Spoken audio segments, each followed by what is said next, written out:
What's up, everybody? How are we doing tonight? We are live once again with another preview live stream here for the NBA Finals. We're going to be going over some Kristaps Porzingis news, some Joe Mazzulla stuff that was said today, plus an abundance more detailing, looking at this Finals matchup, looking at analysis. We have a little bit of radio call-ins where you guys can give your guys' input. We go over a tier list of the Celtics and the Dallas Mavericks, all of that and more. And this live stream here tonight on Celtics Digest. I'm Bruce Velez. Hope you guys are all having a fantastic night here. It's going to be a good one. We're going to get diving in shortly. Let me know what you guys think down below in the chat, how you guys are feeling about the series so far. The reason why I said haha Celtics Roblox was so I could test the comment thing. Alec Richards, what's going on? I'm still participating, but later on, no worries. Hope you guys are all having a fantastic night here. It's gonna be a good... I don't know, is that why? Let me see something. I'm gonna test something. I wanna try this and then see if this sounds better. We'll see if that sounds better. Good one. It sounds like a mic one. Comment thing. Alec Richards, what's going on? It sounded like I was echoing there, so 1 second. Let's see if that fixes it better. But let me know how you guys are feeling down below in the comment section, how you guys are feeling about the stream. Let me see if that works. Yep, there we go. There we go. I fixed it. Awesome. Let's go. Everything is fixed, and we are back. So like I mentioned, we're going to be previewing this series. We have some things to go over with this Celtics team as well. So drop down how you guys are feeling, how you guys are thinking about this playoff series as we break it down. First off, though, let's get into the new stuff. I believe if I hit this, yes, there we go. Or do we want to do this one? I think this one will look a little bit better. So regarding Kristaps Porzingis, ladies and gentlemen, we have kind of broken down. We have kind of talked about it already. If you guys missed our last couple of videos, you guys could check him out on the page. But Kristaps Porzingis, a little bit of an update for you guys. Yesterday, he was expected to play with an update from Shams Charania. He had a questionable interviewing process yesterday, but today seemed very confident by saying this: I will play tomorrow, and I'm going to play tomorrow. This was in a 4 or 5 second clip posted by NBC Sports, but at least we are going to get Kristaps Porzingis back for Game 1 of the NBA Finals, which is something that we definitely need.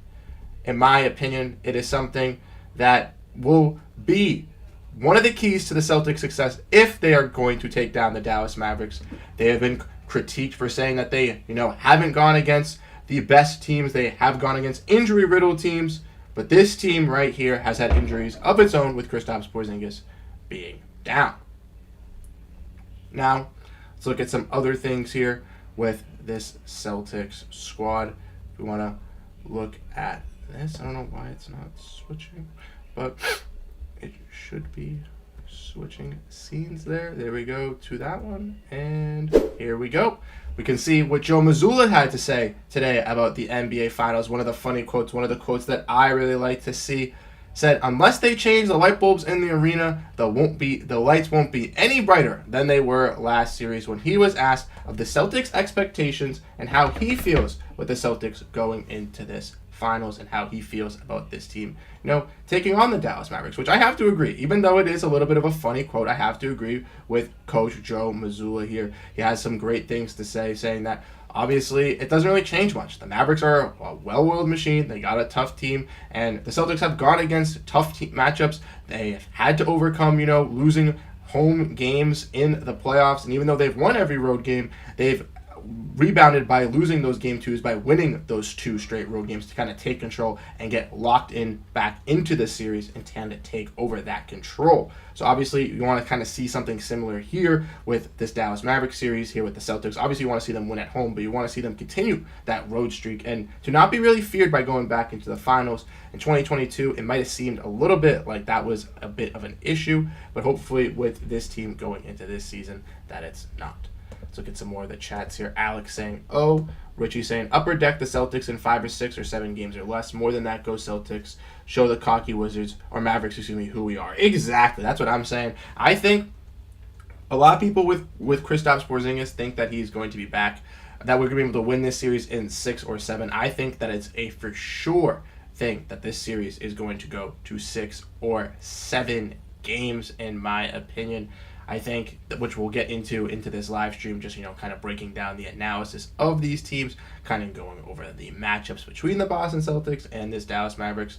We have a lot of cool storylines, a lot of cool narratives, but also I think that these teams kind of match up well, and I think that it is going to be better for the Boston Celtics in those matchups, but I do believe that this team is going to be able, like the Dallas Mavericks, are going to be able to combat in those crunch time and late time scenarios, which is going to make it a little bit difficult for the Boston Celtics to, kind of combat with them.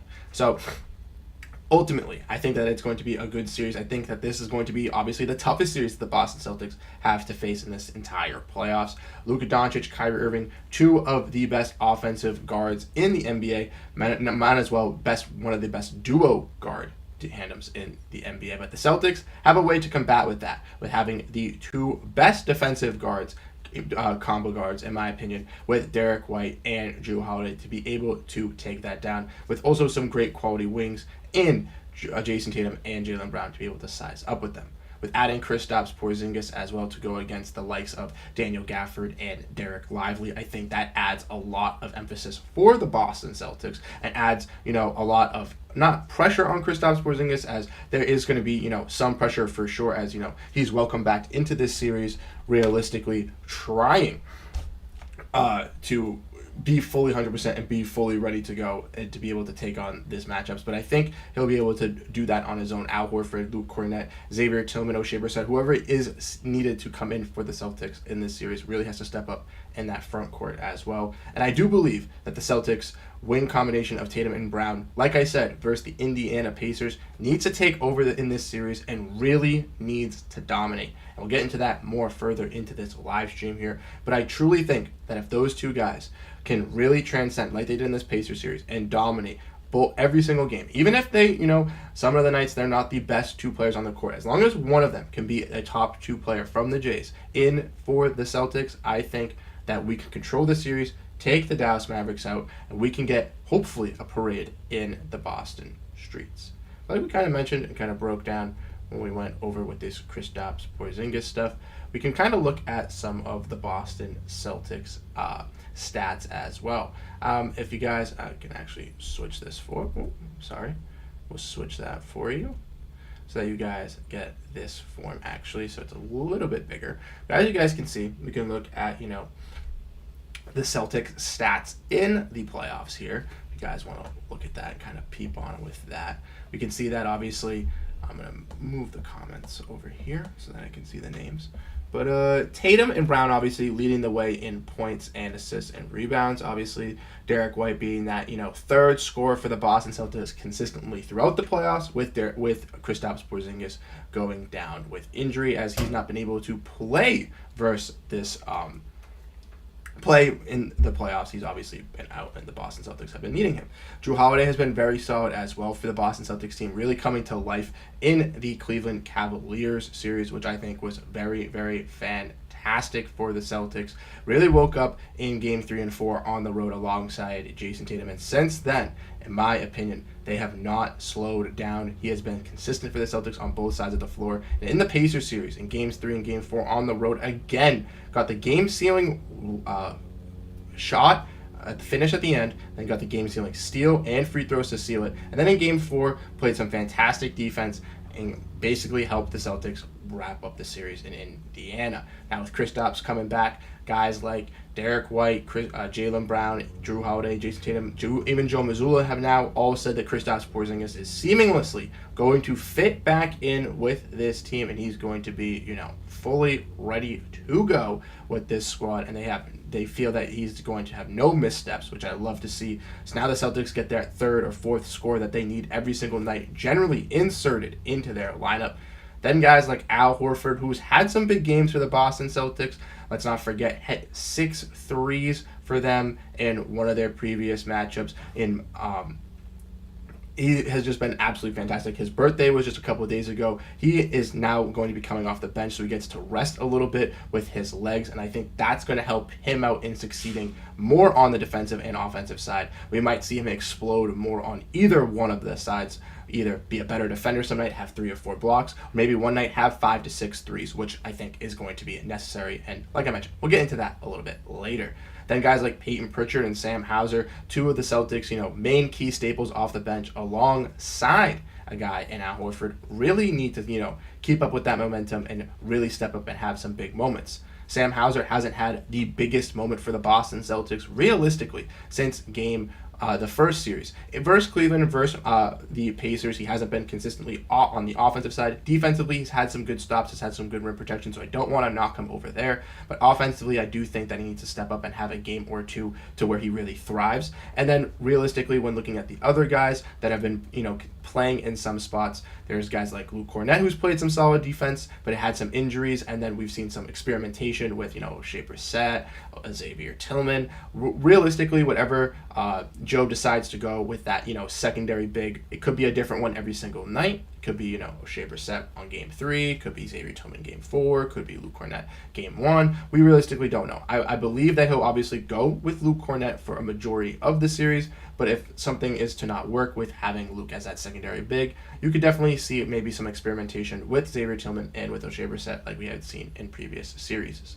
There'll obviously be some guys that we could possibly see that we'll get to it later, or maybe guys that I don't really expect to see in this series. Then we can look at some of the shooting splits for the Boston Celtics here. If you want to look at this, I know I've kind of gone over it. I can kind of let you guys see it for your guys' selves here.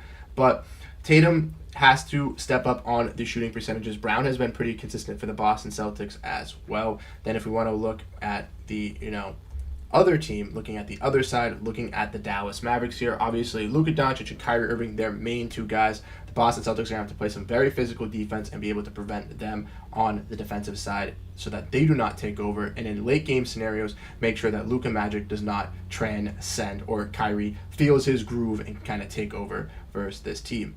PJ Washington has also been their third really scorer and third offensive piece, and the Celtics are definitely going to have to limit that with sending, Al Horford, Jason Tatum, and Jaylen Brown basically on the mission to basically disrupt PJ Washington. Then when you look at the other guys, Daniel Gafford, Derek Lively, both of those guys can be seen as very, very effective lob threats for Luka Doncic and Kyrie Irving, but also can be on offense, but also can be used as very great rim protectors and shot blockers for the Dallas Mavericks as well on the defensive side. So the Boston Celtics, in my opinion, are going to have to get around that and are going to have to, be able to draw some of those guys out to the three-point line, which I think adding Kristaps Porzingis back into this lineup for the finals, I think will definitely help out because him and Al both like to stretch out to the three-point line and both have that, so their opponent will definitely have to respect that if, playing upon them. Then when you kind of look down their, list of available players that they have played in the playoffs, they do have some guys that could be, underground gems here and there. Maxi Kleber was out for a little bit, but he has come back. I don't know, but I have a feeling, and I could be jinxing it right here, but I have a feeling that we might see a game where Maxi Kleber hits 4 or 5 threes, similar to what we saw with the Miami Heat series. Like, he's a guy that's just a random guy that could go off for the Dallas Mavericks. Josh Green is a very effective defender, and even though he can, find his way to get to the basket and be able to score, he's also, could have a very effective game where he's able to guard Jason Tatum or guard Derek White in a late game situation or guard Jaylen Brown to force a turnover or something like that, which would not be great for the Boston Celtics in our shoes. Derek Jones Jr. has also been, sneaky good for them on both sides of the ball as well. He's also, another lob threat that they add alongside Daniel Gafford and Derek Lively. He could be another threat that the Celtics run into, and abundance more. So realistically, the Celtics do have a lot for preparations, a lot to kind of get into. And if you guys want to look at any more of these screenshots or anything like that, I do have, the shooting percentages for both teams here, for the Celtics and the Mavericks alongside the Celtics stats. So if any of you would like to look at any of those, you guys can. If you guys are new here, if you guys have just joined in, because I know that the stream number has gone up a little bit, I do appreciate everybody, kind of hanging out here. having fun. If you guys want anything, want to go over anything, drop it down below in the comment section. But kind of went over this already. Kristaps Porzingis in our recent video was expected to play in Game 1. He said this today: I'll play tomorrow. I'm going to play tomorrow. So expect Kristaps Porzingis to be available for this Boston Celtics team. Josh Crampton said Celtics got multiple All-NBA defenders, whereas Luka and Kyrie going to be a crazy series. I totally agree. I think that's really where we'll get to this in a little bit, Josh, but that's where I think that realistically the Celtics have their best options. Is I think that we're going to be able to limit their guys alongside our best defenders, and I think that's where Minnesota struggled a little bit in my eyes. They obviously had some great defenders, but a lot of their defenders were great big men defenders. Obviously, Rudy Gobert, Jaden McDaniels, the lankier Karl Anthony Towns, bigger sized, and they were better for the forwards. That's why they could kind of dominate that series versus Denver. But versus Dallas had better guards, and Nickeil Alexander-Walker and Anthony Edwards and Mike Conley just weren't enough to stop them defensively, honestly, and with Jaden McDaniels alongside of them. The Celtics have JB, JT, Derek White, and Jrue Holiday. If that can't stop them, then I don't know what can. So I'm believing. Torian, do you think he should start? If we're talking about Kristaps Porzingis, I do believe that he should start. I think that at this point, if they've already rested him, if they've already made sure that he's ready to go, I believe that he is, already integrated with this team at practice, has already meshed well. I think that, in my eyes, he is going to start. I think he should start. Maybe get 15 to 18 minutes if he's not ready to go, but I think that he is going to get the full start. But you might see him and Al get, similar minutes around the 25-minute mark for the Game 1, even though Kristaps Porzingis does start and finishes the game. Josh Crampton, again, P.J. Washington has been balling this playoffs. If a role player is going to kill us, it's probably going to be him. Yeah, that's the thing that I'm scared of. We can't have a guy like P.J. Washington go off. We cannot. We have to limit P.J. Washington, and that's where our defense is going to have to come through here. I know that Dallas has gotten a better defense. They have a solid defense. Maybe not the best defense, but they have a solid, effective enough defense. They have some great defenders, like we've mentioned. But I believe that our defense is better than theirs. I do believe that their offense, can pack a bit of a punch and can be, very threatening to the Boston Celtics. But I think our team basketball and our team scoring can outdo their duo of Kyrie and Luka Doncic, as long as we can limit them. There's no stopping them. There's no, totally negating either of those guards. But if you can limit them, make sure that they do not, just play your best defense. And if our defense can, and again, everybody knows defense wins you championships. If our defense can come through together as a unit and we can single-handedly run switches off of screens and be able to fly on Kyrie and Luka and make sure they get no separation at all, with having JT, JB, Derek White, or Jrue all on the court at all times, making sure they're just running around chasing, trying to find them, I think we'll be okay. Because, yes, Dallas does have some role players, like we mentioned, like P.J. Washington, Josh Green, Derek Jones Jr., Daniel Gafford, Derek Lively, that could all go off. But the Boston Celtics, I would rather trust those guys winning the game, similarly how we did with Indiana, than, letting Kyrie and Luka kind of dominate and then in the end game when it's clutch time, them both just, taking over. Because as we saw with Luka Doncic versus Anthony Edwards in the Western Conference Finals, regardless of who you threw at him, you could not stop him. He was making every single shot, falling, fading away, everything. It's going to be a tough series. It's going to be hard, and like I mentioned, it's going to be a dogfight. It's going to be fun. It's going to be a nitty-gritty battle. There's so many cool and fun and experiencing narratives throughout this entire series.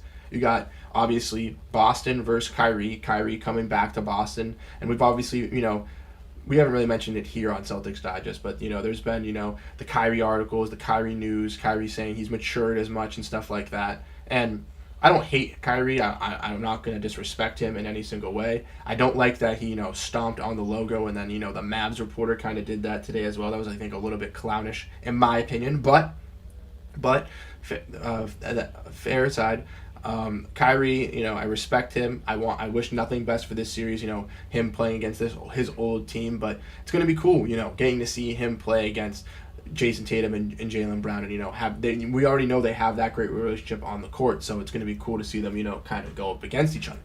Then obviously you got KP versus the Dallas Mavericks. I think that is also a interesting, fun rivalry, getting a rematch of KP versus his old team, getting to play against Luka Doncic. And then obviously you have the Luka Doncic versus Jason Tatum narrative. Obviously, Jason Tatum, I would say is one of the premier American players in the NBA, rising at one of the tops alongside, guys like Jalen Brunson, Tyrese Maxey, Tyrese Halliburton, a plethora of John Morant, plethora of Zion Williamson, plethora of guys at the top. But as we all know, you have to win a championship to get your name really up there. And they've already been guys that have done that. Guys like Steph Curry, guys like Kevin Durant, guys like LeBron James. So if Tatum wins this ring, if he can get this done, I don't think he necessarily gets into that tier like all the way, but he's inching his way in there and, solidifying himself to have a little bit more of a cushion and really being the best American player in the NBA that at this point in his peak, in his prime. Now, Luka, on the other hand, kind of has a similarity. Nikola Jokic won last year. Giannis Antetokounmpo won not too long ago, a couple years ago. So this is for Luka Doncic. His also coming to moment. If he wins with the Dallas Mavericks, he gets to be, that next European player kind of in that, historic background with Giannis and Nikola Jokic. And then it really can come to, is it a Worlds game versus an Americans game and a bunch of all that? And they could really bring back the American versus World games and really make the Olympics this year very, very interesting as well.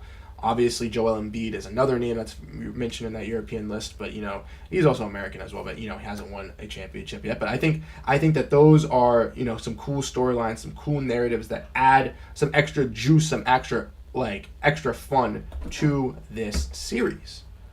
But let me know what you guys think down below. Like I mentioned, I appreciate all you guys hanging out. We got 9 total likes and 15 total viewers. So I want to say shout out to everybody that's been, hanging out and, participating. If you do want to participate in the radio call-ins, you do have to join the Discord, which is pinned down below in our videos. If you do want to check it out, I believe I posted it on the community page not too long ago as well. If you go to the community page, you can check that out. And then if you go to the Celtics waiting room, you can see my message. And then if you follow through with the prompt, you can get in line to participate in the radio call-in when that happens. We're going to do the radio call-ins at the end of the stream whenever we get to them. We still have a lot to cover with this one. Usually these, preview live streams are 30 to 45 minutes, but today I wanted to do an extra long one. I wanted to get, a good one for the finals, as it is going to be our last, finals preview stream. And then tomorrow we'll be live once again with the NBA playoffs. Game 1 is tomorrow, ladies and gentlemen. So again, we will be live. We'll be live doing another watch-along stream, which will be super, super entertaining. We'll be breaking down the game, hanging out here. So if you guys want to make sure you stay tuned to stay up to all of that stuff, hit that like button to get more people in the stream. Hit that subscribe button. We're so close to 4,000 subscribers. We are less than 10 subscribers away from 4,000, which is absolutely crazy. I want to say shout out to everybody that's tuned in, has hung out. Charles Miller is here. What's up, Charles? Let's go Celtics. Don't let up. That's what I'm saying. And Clean Music Lover, how you doing? Saying shut down Washington, Lively, Gafford, and Jones. Exactly. Those are the players that I think we need to kind of get over and shut down. We're going to get into the fun part of the stream here, guys, which is what we're going to be doing is the tier list. So, if you guys do not know, I do have a little bit of a tier list set up for you guys, right? I'm going to pull that up right here. Just give me a second. I think it's going to shut my screen off for 1 second. So just give me 1 moment so I can get this set up. I think. Yeah. Awesome. And then just give me a second. Boom. Awesome.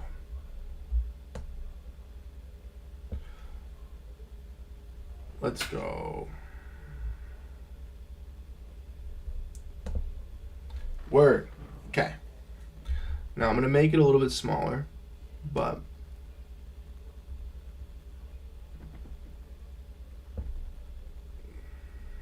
we are going to have a little bit of fun here with this little tier list. So, let's have fun. Let me try it like this.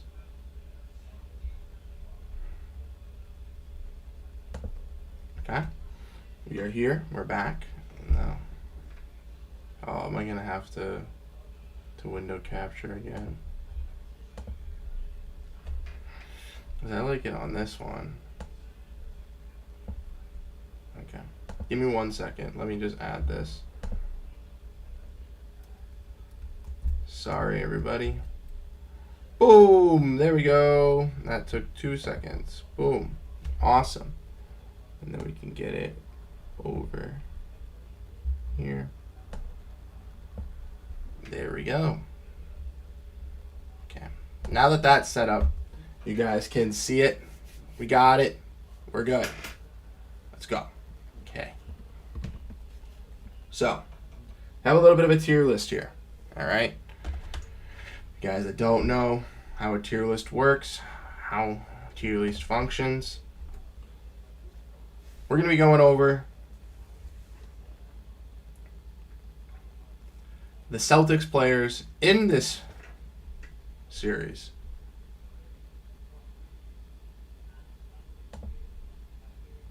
And we are going to be putting them on the tier list. And you guys are going to be deciding where they go on the tier list. All right? So, we have 2 tier lists as well. We have one for the Celtics, and we have one for the Mavericks. We're going to do it together. We'll kind of give our thoughts, have some fun here. I think this is fun. I want to give shout-outs, though, to the one and the only Marcel Martin over on Mavericks Digest. I know he's one of our rivals now because we're going up against him in the finals. We might do some duo live streams throughout the finals, but he has done these on his live streams. I want to give him 100% credit for doing this because he, kind of inspired me. And I don't want to take any credit for doing it from him because he's one of our blessed and great creators who has done fantastic over here. But let me go over this. So as you guys can see, the tiers that we have are come to play every night. This is a player that needs to come and play every single night for the Boston Celtics. Game 1 through Game 7, they have to be in business. They have to be locked in. Have to contribute every night. Sorry about the ads. Have to contribute every night.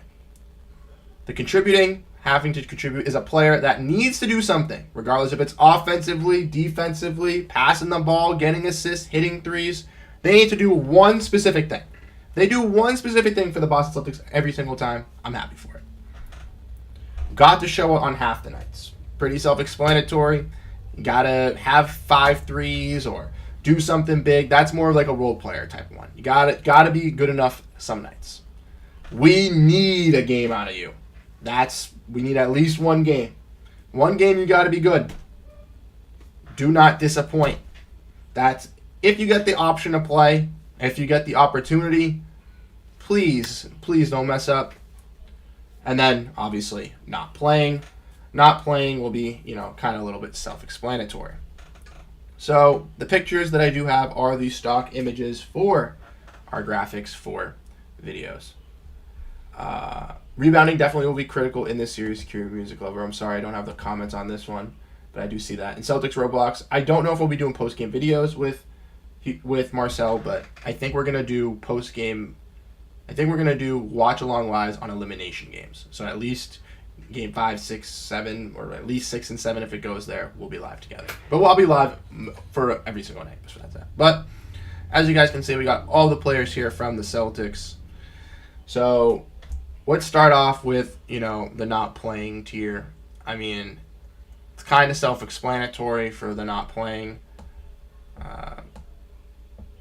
Jordan Walsh, I don't think he's going to be playing. Svima Hyluk, don't think he's going to be playing, unfortunately. Namus Keita, don't think he's going to be playing, unfortunately.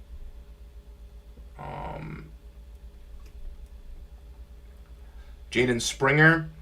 Jaden Springer is someone that personally, I was talking to Rob about this in the Discord. So if you guys are in the Discord, you can participate in that chat and have these kind of discussions. But he played really good for the 76ers in multiple opportunities where he locked up Luka, locked up Curry, and we have seen with him in certain times where there are runs where opponents go on where he gets thrown in the last 30 seconds or last minute of a quarter, and he just plays fantastic defense, gets a steal, and really gets the momentum swinging back in this for the Celtics, or gets a steal to get at least a point to kind of stop that momentum going into halftime. And again, with a team like the Mavericks, who have very great offensive creators in Luka Doncic and Kyrie Irving, I could definitely see that happening. So, do I think that he's a not playing? I'm going to say yes, but if he were to play, I would not be shocked. And if he is going to play, I would put him in do not disappoint. But I think that out of all the players here, he probably has the highest chance of playing. Then probably Svi, just in case if Sam doesn't perform offensively, they could use him as a different option. Then Keita, then Walsh. Is that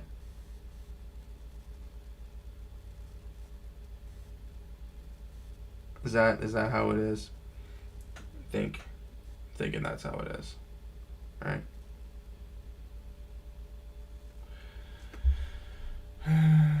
Let me get this going. 1 second. Let me just copy this as well so that I can do this.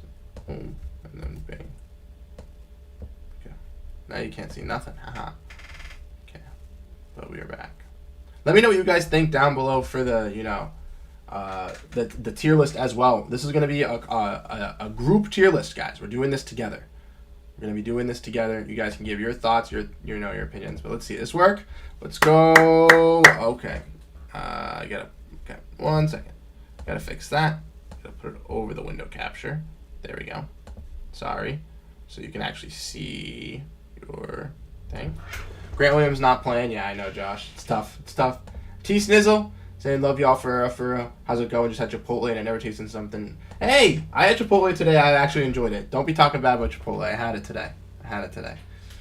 Don't be talking bad about Chipotle. But here we go. We're gonna get back into this tier list. Like I said, this is doing it together. You're a little bit late. We got some of the tiers. Just did the first tier, which is not playing. Next tier we're gonna get into is do not disappoint. And in this tier, I think that there are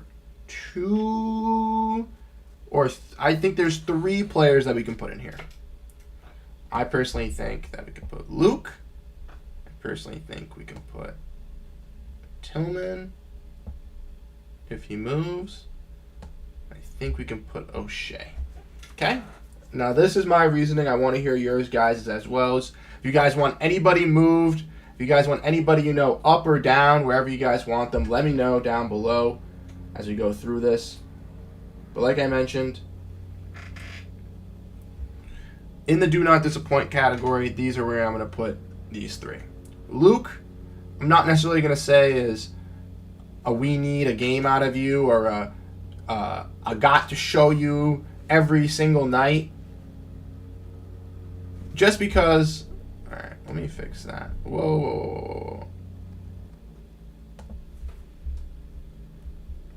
Give me a second. I'm fixing this. There we go. No. There we go. All right, there we go. We're fixed it. Sorry, once again. The camera always has to disappear when I do that because it does not stay up. But we got it. Switch role to my computer. What's up, Celtics Roblox? We're back. All right, sounds good. Give us some suggestions. So here, let's see. So like I mentioned, in the not playing, Springer might get an opportunity, but I don't know. Do not disappoint. Luke Cornett, I'm not going to put him in, we need a game out of you or got to show it half the nights because I don't think he is necessarily at that limit. With Kristaps Porzingis coming back, I do think that the Celtics are going to trust him more. They're going to obviously play through him more. It's not going to be as stressful on Horford and Luke Cornett, which might save him a little bit. But I do believe that when the Celtics do go to him or do use him in those opportunities, he cannot disappoint for the Boston Celtics. Because if he does disappoint, if he's not playing the greatest defense or they're abusing the drop coverage that he runs when they run their pick and rolls and they're just abusing Luke Cornett and he can't switch, it's just going to be tough for the Boston Celtics to be able to get through that and fight through that. So ultimately, in my opinion, I think he falls in the do not disappoint. The next one is Xavier Tillman. Xavier Tillman is a guy that I believe is in the do not disappoint category because I think he has a shot of playing in this series if a guy like Luke Kornet does possibly, doesn't play up to par, does not play to his best abilities. Now, Tillman, we had seen in the last series not get the go in Game 3 versus Indiana and kind of gets into Joe's doghouse for a little bit, a lot of people thought, but ultimately went with Brissett earlier. And then we saw Tillman kind of really shine in Game 4 a little bit better for the Boston Celtics. Brissett also had a big role in Game 3 and was a key difference maker and, a key switch up for the Celtics' success in winning that series. So ultimately, in my mind, I truly think that Xavier Tillman and O'Shea Brissett kind of fall in that do not disappoint because I think they have a chance of getting over that not playing category and have a chance of getting that limelight, but they can't kind of let up. If Luke Kornet isn't going and Joe trusts him in this series over everybody else, and then he has to go down to Xavier Tillman, you have to be that next guy up. You have to be on that stay ready group. You have to be ready to take that leap, similar how Al Horford does for when Kristaps Porzingis goes down and takes over in the starting lineup. Because if these guys do not come through for the Boston Celtics, then we're looking at, oh crap, we need someone on the not playing side to kind of come in and step up. And that's asking a lot out of these guys because most of these guys, besides garbage time in maybe the second round or in game ones, haven't gotten a lot of run. Horford needs to play well every night, but do need one big game from him, like 3 threes. Exactly. So now we're going to look at the we need a game out of you.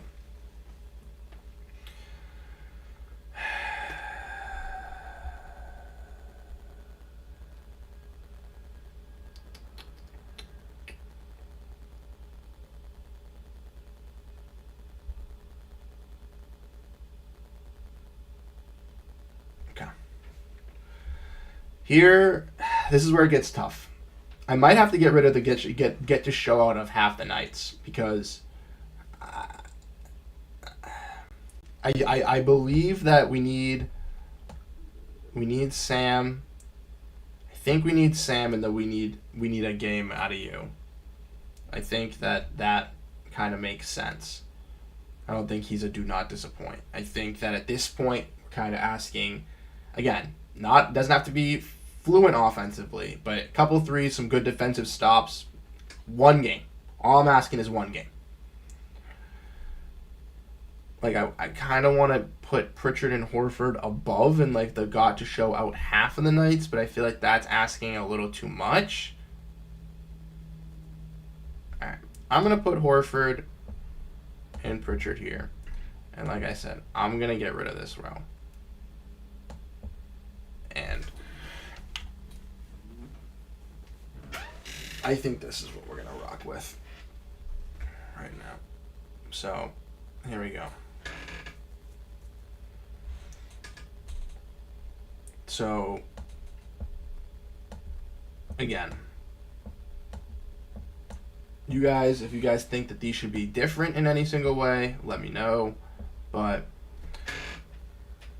like I mentioned kind of in the breakdown and when we kind of went over in the beginning of the live stream, Al Horford, again, with Kristaps Porzingis coming back, is still going to have to be able to contribute and still going to have to be a reliable piece for the Celtics team to function.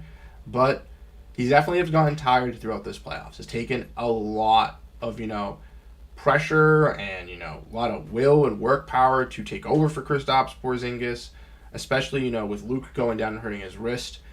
Going with Tillman and Brissett, they really helped out, but Horford was asked for a lot to help out in those games. I believe Horford in Game 4 did not play that much, so don't quote me on that. Sorry, that was a mistake. But Horford needs to be a solid contributor a majority of the time, and I think that realistically we're going to need a game out of him. Now, with Porzingis coming back, I think that we need him to kind of step up in one category. I don't necessarily think we need him to be an all-out. He doesn't need to hit 6 threes and get 3 blocks for the Celtics to win a game. I realistically think he can do either one or the other.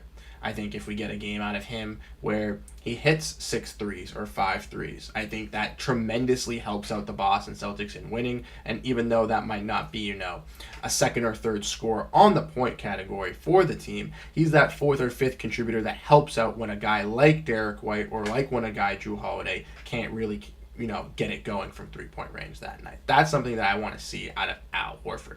And then defensively, we all know what he can do. Even at now 38 years old of age, this man can maintain getting 2 to 3 blocks, can be a solid rim protector for this team, and can hit and stretch out at the three-point line. Ultimately, if we can have 2 or 3 games where he, that's what I'm saying. Like, I feel like, you know what?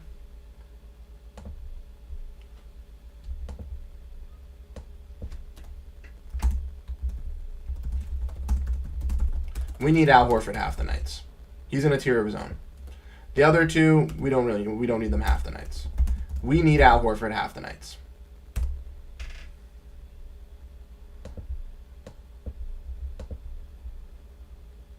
I don't know what color I'm going to do, but yeah. There we go. We need him half the nights. I'm sorry. Oh, come on.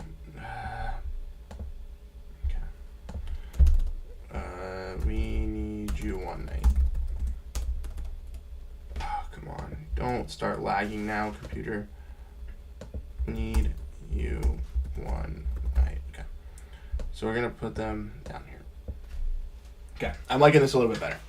So I kind of just cut off and went with Horford, but you guys understand what I went with it there. Right, and if you guys have any differences, if you guys have any changes in the comments, I see that people are joining now. Drop down what you guys think down below. We're going over the Celtics tier list, kind of previewing the finals here right now. Then we'll have a radio call in later where you guys can speak and kind of join in and talk about your thoughts. And then we're going to do a Mavericks one as well. So right now we're kind of going over the Celtics, kind of going over the not playing. They do not disappoint. We're now at the we need you for one night because we just went over Al Horford's we need you half the nights because I realized I need to put them in that tier.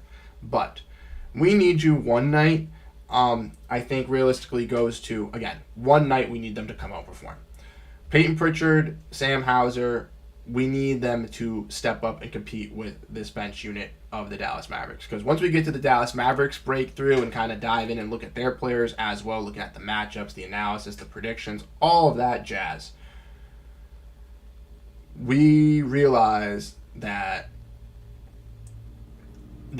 we need these guys to step up. They have guys like Derek Lively, P.J. Washington, Daniel Gafford, Derek Jones Jr., Derek Lively I mentioned, Josh Green, Maxi Kleber, Tim Hardaway if he gets playing time. They have an abundance of guys that can go off for them. We have an abundance of guys too that are mainly in our starting lineup, but then when you start to get to our bench, we need guys to, take over. Al Horford has been that starter, so he hasn't really been able to take that bench role, but now I can see him doing that in the finals with Kristaps Porzingis being back. When then you look at Peyton Pritchard and Sam Hauser, I ultimately think that we need just one night out of them. Sam Hauser has had those performances in the playoffs this year. We saw versus Miami, he had that first quarter where he started 0 for 2 from three-point range, then had 4 threes back to back to back to back, and boom, taken out on the bench. Didn't see the second half. Celtics blew out the Heat in game 1. It didn't matter, but that's the type of energy I want to see out of Sam Hauser. Even if it's for a half, he can do it. We saw in Game 5 him do the same exact thing, hitting 5 threes, getting a total of 17 points, and absolutely dominating once again from three-point range. Now, ultimately, versus Cleveland and Indiana, he hasn't had the hottest streak again, but he has played solid defensively. So if we can see him have a game where even if he gets 2 or 3 threes and he's 3 for 5 with a block and 4 rebounds or 3 rebounds, I'm fine with that. I'm not complaining. That's the type of night I want to see. Or even a night where he has 4, 5, 6 threes. That's the type of night I want to see. A really, really good all-offensive night where he cannot miss, or to gain his confidence back, or a night where he is somewhat in rhythm, but he's also playing great defensively.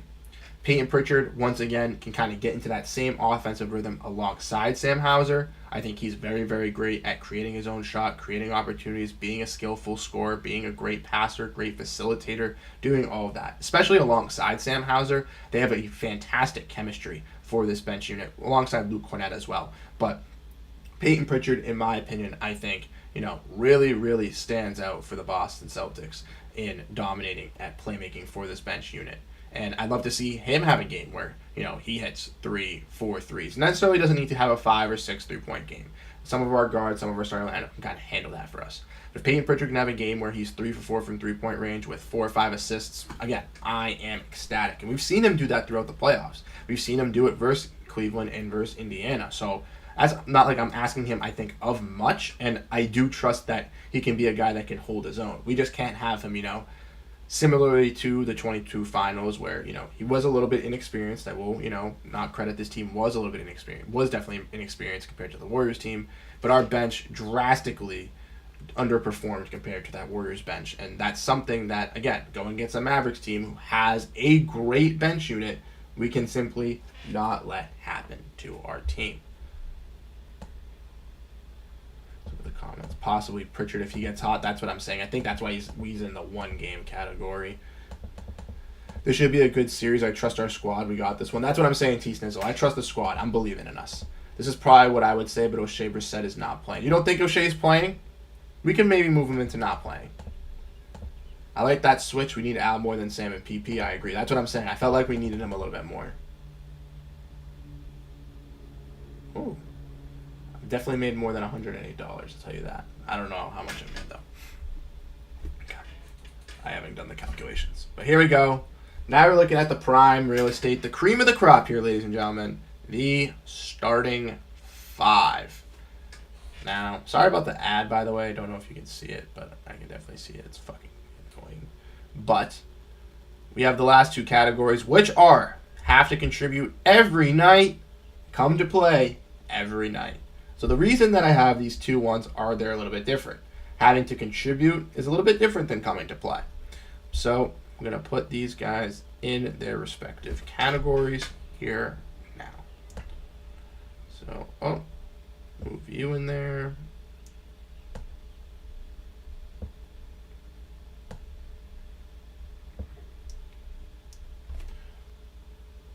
And then obviously who's going up top.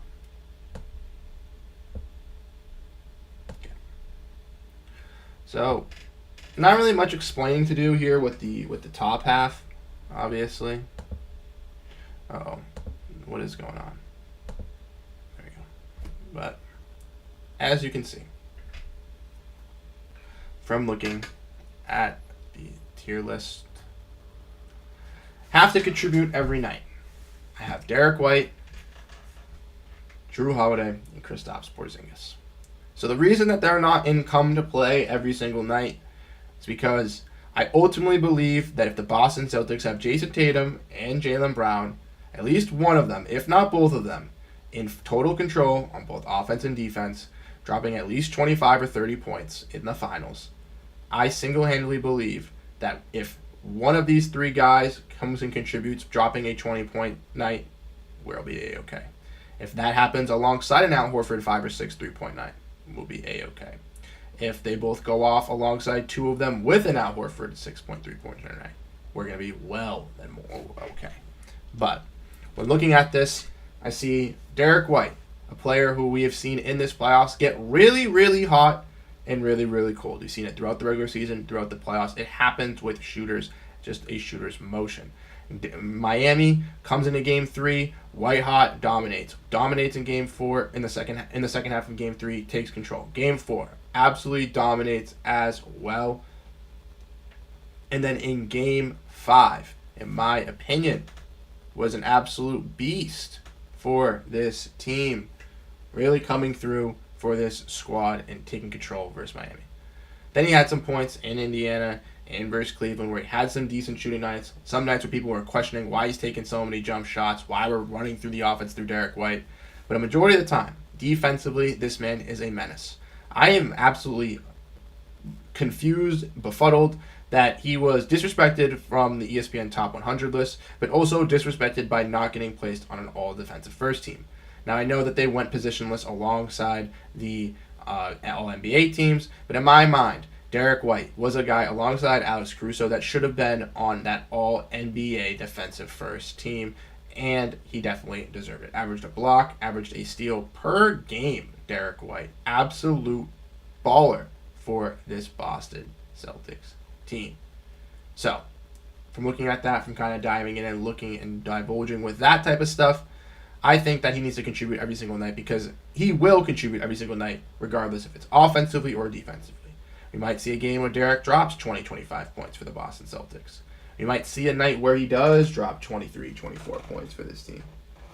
Or we might see, a night where he drops 10 or 16, but has 6 assists, 8 rebounds, or 5 rebounds, and 3 blocks. Those are the things I want to see out of Derek White. Regardless if it's offense or defense, he needs to be locked in on one side of the ball and contributing on that side of the ball, because the other guys will step up and take over for him if he needs it. Speaking of another guy that will do that is Jrue Holiday. Now, Jrue Holiday, once again, like Derek White, is one of the better defensive guards, and why I think that the Celtics have not that much to worry about. Well, they do have a lot to worry about going against this Mavericks team. They are tough, but I feel a little bit confident and not as stressed, because they have two of the best defensive guards in the league, and the best defensive guard combo in the entire league to go against the best offensive guard combo. So I'm trusting in them. Now, Jrue, in my mind here as well, is going to have to contribute every single night on offense. Going to have to, sometimes step up like he has versus Cleveland and versus Indiana, and, be very consistent from three-point range. We've seen it through the regular season. Him hit 60% from the corner three. We're going to have a night or some nights where he is doing that, shooting 40, 50% from three-point range, hitting multiple shots from the mid-range, from the three-point range, scoring at the basket, able to make his layups, not smoking bunnies. That's what we're going to need out of a guy in Jrue Holiday. And then on defense, we're going to need him to play up against Luka Doncic, Kyrie Irving, be locked in defensively. I'm truly believing that he is going to be our best defender, our Swiss Army knife on the defensive side, really switching through and playing through both of them and trying to fight through screens, while also having to play defense on some of the bigger guys, especially against maybe guys like Daniel Gafford and Derek Lively, if that's the case. Ultimately, I'm trusting a guy in Jrue Holiday to really take over in this series. I know that he's been to the finals in the past, so he has some experience there. He's comfortable with this Celtics team. He's comfortable with his role with this squad. And even though he might be that fourth or fifth option offensively now with Kristaps Porzingis back, I do believe that we are going to have to see at least one, if not two of the nights where he steps up and has a consistent, 18 to 20 points offensively, or maybe even has a cool 15, 8, and 9 with, 2 steals and 3 blocks or something like that. We can see a fantastic game like that out of our boy in Jrue Holiday. And then looking at Kristaps Porzingis, I do not want to give Kristaps too much of, of an expectation, of an asking, because I do feel that it is going to be, it is going to be a little bit tough to have him come back fully healthy. That's why I realistically would like to see him ramp up versus the Pacers, but ultimately he did not, regardless if it was because he was too injured or if the fact was that they just, did not want him to actually play in that series and they just wanted him to rest. Regardless of what it was, they did not have Kristaps Porzingis come into those series. So he is going to be thrown into the finals, which does scare me just a little bit, but I do believe that him kind of inserting himself, the team has said, the coach has said that he is, willingly A-okay, willingly fitting in with this squad and seamlessly will fit back in. So I'm trusting with them. I'm sure he's gotten a lot of practice, a lot of run with this team to seemingly get back into it. And again, offensively, he can stretch out and be that offensive scorer. We saw him in Game 1 versus Miami really be that, really high-powered offensive player in that first half, really take over for the Celtics in some of those games versus Miami. That obviously went down, so we didn't really get to see him the rest of the playoffs. But I truly think versus Indiana or even versus, Cleveland, he would have been a difference maker in those series, helping out with, regardless of drawing Evan Mobley out and from the paint and, being more of a three-point scorer over there, or, versus Indiana, working on Pascal Siakam and Miles Turner. It definitely would have made things a lot easier for this Boston Celtics squad having Kristaps Porzingis alongside of him. Like I mentioned, though, him having to, kind of come in and going up against some good bigs in Daniel Gafford and Derek Lively, it's definitely going to be, a little bit of a challenge for Kristaps Porzingis to maintain that. But I do believe that if he contributes, being that third scorer once again, at least 2 out of the 6 or 7 games that the Celtics do play, regardless if it's dropping 20 or 25 points and maybe even being that second or or best player for the Boston Celtics in one of those games, because he does have the ability to do that, or ultimately just getting, a solid 28 and 3 with solid 2 blocks, fine with that as well. No complaints from me coming out of that. And then we look at the top tier that come to play every single night. We're going to be talking about the two Jays, Jayson Tatum and Jaylen Brown. Like I mentioned with the Indiana series, and kind of what I talked about a little bit here in a little bit of this beginning of the live stream. Versus Indiana, the Jays really dominated. They really took over. They really stood out and had some very good games. And I think that was due to the fact that Indiana didn't have the best defenders to guard the Jays. Aaron Nesmith, we all know, old Celtic legend, has his revenge games versus this team, but he ultimately could not stop either of them. Toppin could not stop either of them, Nemhard, and then once Tyrese Halliburton went down, it was over. They steamrolled them. It was done. But the Celtics got it done by doing that. Now, obviously, the Mavericks have some good defenders. They got guys in P.J. Washington, Derrick Jones Jr., Josh Green, Luka Doncic, bunch of guys who can defend. But I do believe that Jayson Tatum and Jaylen Brown are going to be able to take over those wing defenders and be able to blossom and be those consistent scorers. Now, Jaylen Brown and Jayson Tatum necessarily don't have to push these narratives, but Jayson Tatum from the national media has been getting a bunch of criticism. So therefore, in my opinion, I think he's going to be fueled. I think he's going to be revved up, ready to go, ready to dominate and kind of take over for the Boston Celtics, ultimately, in my eyes, to, be that up dog and be that number one guy for this team. And Jaylen Brown coming off that Eastern Conference Finals MVP, winning that Larry Bird trophy, after everybody doubting and hating him really being shocked that he was going to win that trophy. I truly believe that he's going to kick it up into another gear. And like he said yesterday, he had another fire quote. I do not have the graphic for it, but your boy said something along the lines of, if you're rocking with me, keep rocking with me. If you're not rocking with me, you can kiss my ass. And basically, I'm rock, like, what I love to hear, true way to say it. That will get you all the Bostonians fired up. It will make us realistically really, really get into it with you, and hopefully, you really respecting us back. So I'm really, really liking what I'm seeing out of that. Again, Jaylen Brown, Jayson Tatum, I think that they can be effective defenders in this series, going up against guys like Kyrie Irving, Luka Doncic, Derrick Jones Jr., P.J. Washington. These guys can guard a plethora of these Mavericks scorers. So I do not fret. I'm not really scared on the defensive side. As long as they're physically locked in and we don't see some, magic from Luka Doncic and Kyrie Irving, I truly believe that we can limit these scorers on the Dallas Mavericks forefront. And ultimately, the offense just needs to come together with this team top to bottom, and we need to see some of these guys come through, because I believe that Tatum and Brown will show up. I believe that guys like White, Holiday, and Porzingis will show up here and there if the Celtics do need them on single nights. Al Horford will be a guy that can be consistently there for the Celtics on half the nights. But I'm really calling out for guys like Peyton Pritchard, Sam Hauser, the end of the bench guys, to really be able to contribute, hang in there with these other, other role players on the Dallas Mavericks side, because ultimately I believe that that's what's going to be one of the caveats in this series. And I broke that down in my X Factors video, which if you guys missed that out, you guys can check that out as well if you guys are in the stream. Kind of broke down the 3 X Factors, and kind of give you a little bit of a spoiler, but if you want to check them out, I said Kristaps Porzingis. This was before he was announced coming back, but I kind of figured he was going to be back. I think he's going to be an X Factor to eliminating Daniel Gafford and Derek Lively.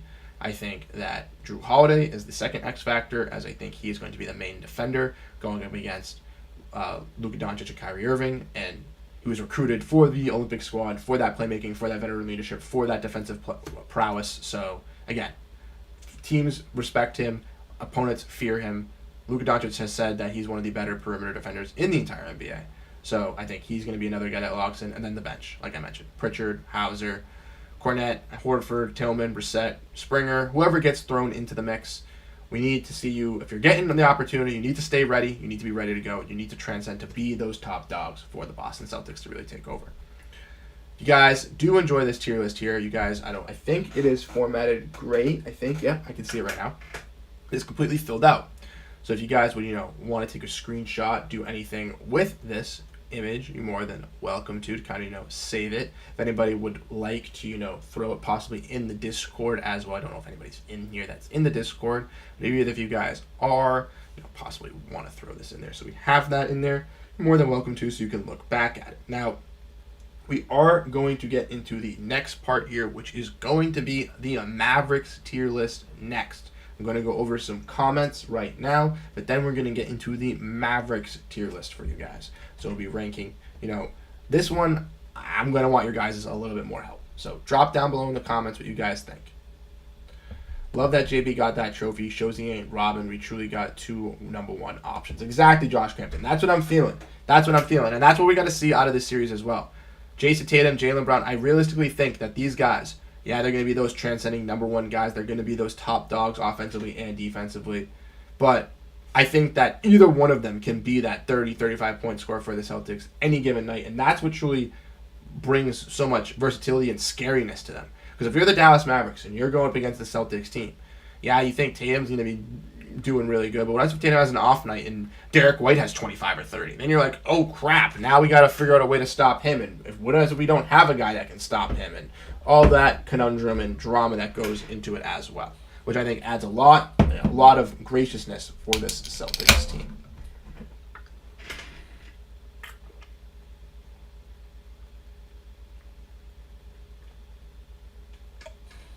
Alrighty. Sorry. Have not had a drink or a pause in the last couple of minutes, but I appreciate everybody that's hanging out in the stream tonight.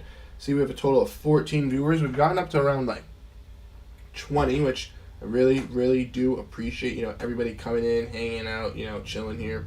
If you guys are not yet subscribed, we are legitimately less than 10 subscribers away. So if you guys are tuning into the stream, if you guys are hanging out here, you have not hit that subscribe button, make sure to hit that subscribe button down below so you can stay updated with the stream, updated with everything. Like I mentioned, tomorrow we're going to be live once again with our live another watch along. Today's just the preview stream, but we'll be live again tomorrow having another fantastic stream. Here we go. Let's kind of dive in and get into this. Like I said, here was the Celtics window capture. I'm going to have to disappear. I am sorry. Because that's going to have to disappear, but I'm also going to have to disappear because I'm going to have to get this up. So put your comments away. We're going to get this going. Properties.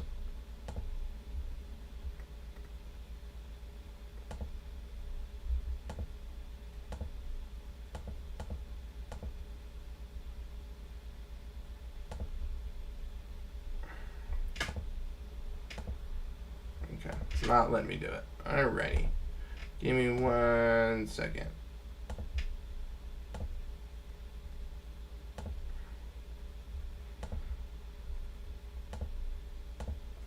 There we go. Give me 1 second, ladies and gentlemen, and then I will be back.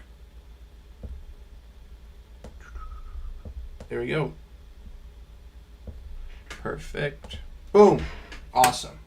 We are back. You're back. You can see my face now. We are good to go. So like I mentioned, with the Celtics one, we also have one for the Mavericks.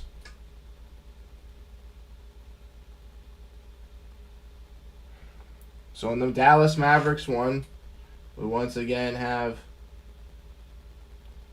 not playing, which is all the people that are not playing versus the Boston Celtics. So you guys might have to help me out with this one. We might have to do some research to find out some of these players because going off some faces, I'm going to be honest with you guys, I'm not going to be the greatest.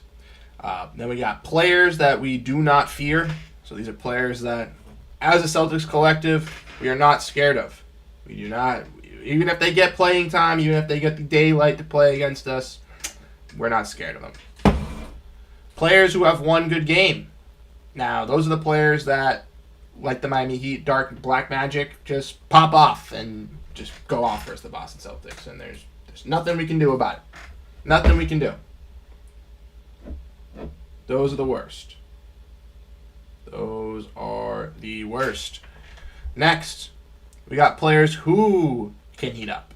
So these are players that I don't think can have one good game, but I think could have a plethora of games versus us. Then we got players who will heat up. So these are players who will, kind of turn up versus us. And then these are players that we fear. So, kind of going off of it, guys, kind of want to know your thoughts and opinions too. I'm going to pull up the ESPN Mavericks playoff stats so I can see their faces. Because, again, I have these from the Photoshop editor for Dallas Mavericks. Like, I just took the Mavericks players that, like, I just know their names and their faces, but I don't know all their names to their faces. So, and I want to do it in backwards order, too.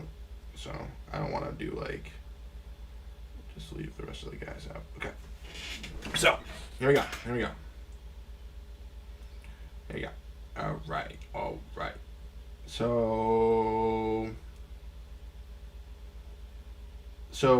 only one player has one game played, and it is Omax, Oliver Maxence Prosper, which I'm 90% sure is that one. You can correct me if I'm wrong, but I am 90% sure that is him. And it is. I sniped it. Let's go. Awesome. He has one game played for the Mavericks in the entirety of the playoffs. Next. What's up, Rob? How we doing? Rob, right now we're doing our tier list. I don't know if you were here earlier, but if you weren't, you just missed our Celtics tier list. So if you want to go back, you can look back at that, or if someone took a screenshot that I told them to send it in the Discord, I do have it still saved. I can pull it up after, but right now we're doing the Dallas Mavericks tier list, going over certain players and going over certain things. So if you want to help out, hang out, more than welcome to. Now, looking at the rest of the players, the rest of the guys have had playoff minutes. Cleveland's played 8. AJ Lawson has played 8. Now, I think that we put. So the thing is I think we put Dwight Powell and AJ Lawson down below in the players we do not fear. I think that's the next one that we're gonna do. Which Dwight Powell, get your bingo buddy over here, because Dwight Powell has played he averages a total of 2.9 minutes in the playoffs. Oh, I gotta plug my laptop in. Sorry, guys, or else you guys would have just lost me. Good thing that just alerted me, or else you guys would have lost me. The stream would have just died. Everyone would have been like, oh, what happened to Bruce? I would have gotten in trouble. Not in trouble, but I would have been a little frustrated with that. But what's up, Filthy Sloth? Let's countdown begin. Let's go. Dwight Powell, former Celtic, exactly. What's up, Filthy Sloth? How we doing? Rob, exactly. Dwight Powell, former Celtic. Can't let him get his revenge. And then AJ Lawson. I'm gonna be honest with you, bro. I don't think this one's him. Luckily, I have some of their ESPN pictures as their pictures. So yeah, Omax played one game, played 1 minute, played one game. So again, don't see like he's playing. Lawson and Powell. We'll actually put them in the not playing either, because it doesn't look like they're gonna be playing. Now Exum, Hardy, they've gotten some minutes. They've gotten like 6 minutes. So is that someone we put in the players we do not fear? Is that something we're a little bit more confident on, ladies and gentlemen? Putting a guy like Dante Exum or Jalen Hardy in a player we do not fear type of category? I kind of feel that in my eyes. I mean, I know Jalen Hardy's young. I know he's a fun young guy. I don't even know if I put Jaden Hardy in here, to be honest. I think I did.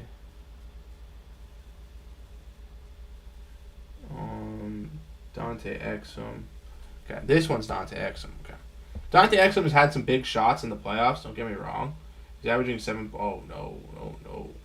How is he averaging 8 points on 6 minutes?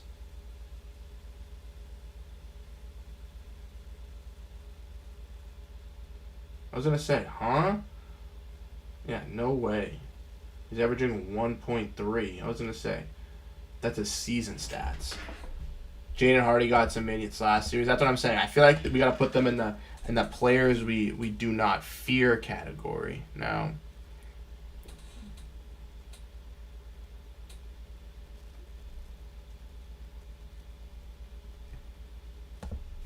You guys see this? I don't think so, right? Nope. Which one did I use for?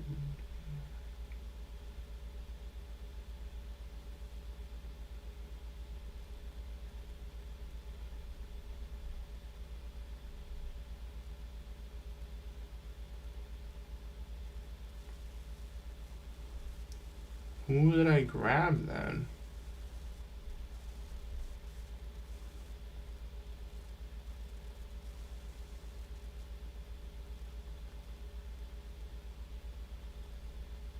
Okay. I want to figure that out. I gotta figure this out. Sorry. Alright. We're getting back to the list. We're gonna get back to the list. Players who could have one good game. I feel like this is where the Tim Hardaway, right? I feel like this is where the Tim Hardaway goes, where it's like, sheesh, we don't want Tim Hardaway to have one good game versus us. You know what I mean?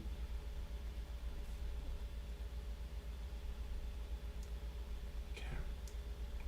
Next, Maxi Kleber, I think, also deserves to be in here with Josh Green. I just think that, like I mentioned, Max Kleber alongside Tim Hardaway. I know Marcel isn't the biggest fan of Tim Hardaway, but he could get hot offensively at any point and could have just like a random 5 minutes where he heats up. We saw Patty Mills have multiple times where he did that, or not multiple times, but we saw Patty Mills and DeLon Wright do that versus the Celtics in Game 1 in Series 1 versus the Heat. So I'm sure the Mavericks could do it with their deep bench too.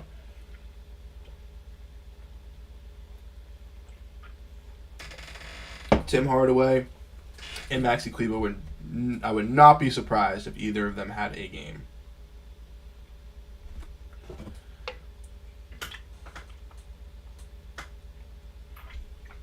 You think so, Rob? He could be out the league? I mean, he's not playing good right now. He's having terrible stats. Looking at his shooting stats, though, 40% from the field, 32% from 3 in the playoffs. That's On his minutes that he's playing, that's all right. On 13 minutes, that's not bad. I know that his numbers have gone down. Okay. So now, let's get into the... Oh, yeah, I want to put Josh Green in there, too. Where's Josh Green? Where's Josh Green? Here he is. You, sir, are also going to be in there because Josh Green offensively could just randomly have a game where he turns up. I also believe... Yeah, he's old, no defense. They tried to trade him and no one bid. Yeah, I could see why no one would bite for him on that type of contract. On a cheaper contract, they could see him doing decent. Like a vet man.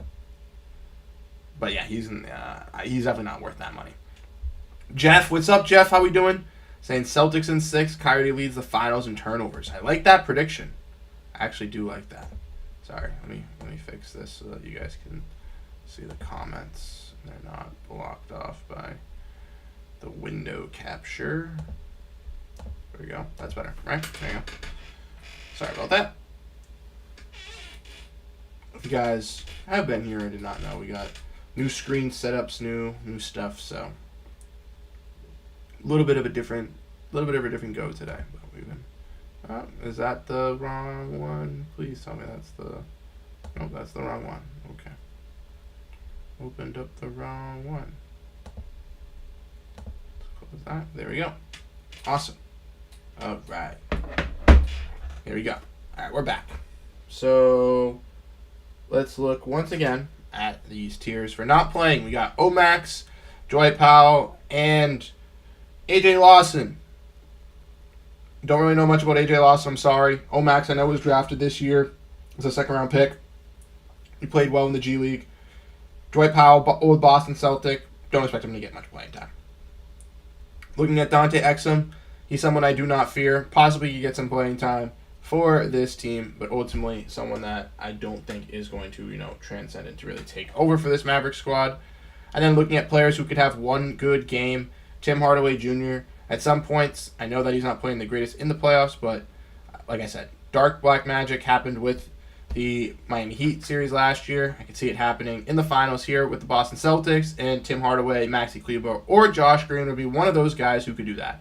Consistently score offensively, or Josh Green just, playing outstanding defense and then realistically just having a game where he just turns up from three-point range. Would not be surprised. That is what happens with this Boston Celtics team. Now as we kind of get in, kind of look at, some of these other players, we have these other three categories here, which are players who can heat up, players who will heat up, and players that we fear. So, I'm kind of looking at these categories. I think there's kind of some differences. Also, Markieff Morris doesn't look like he got any playoff minutes. So, let me move his ass to not playing. I just noticed that. It was like, why the hell? Yeah.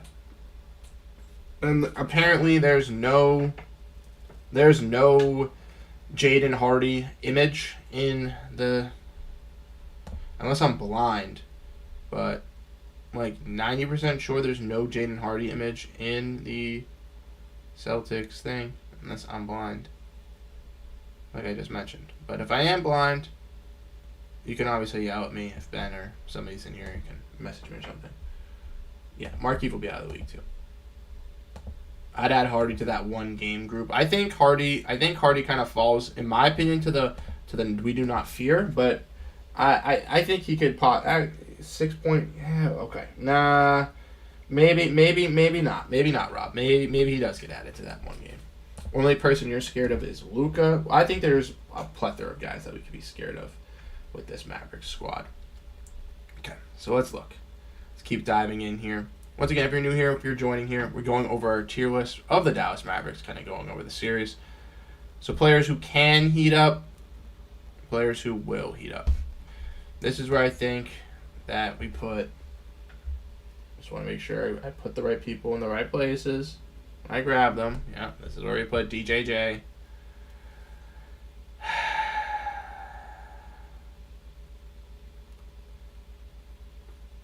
This is where we put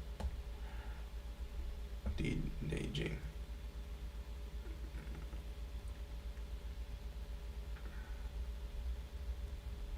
Can heat up or will heat up?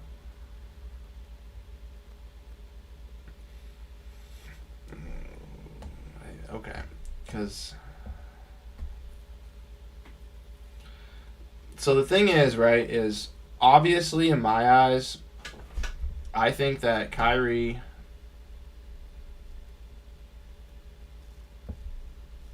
and Luka, I'm gonna move them here, but they go into the players I fear category.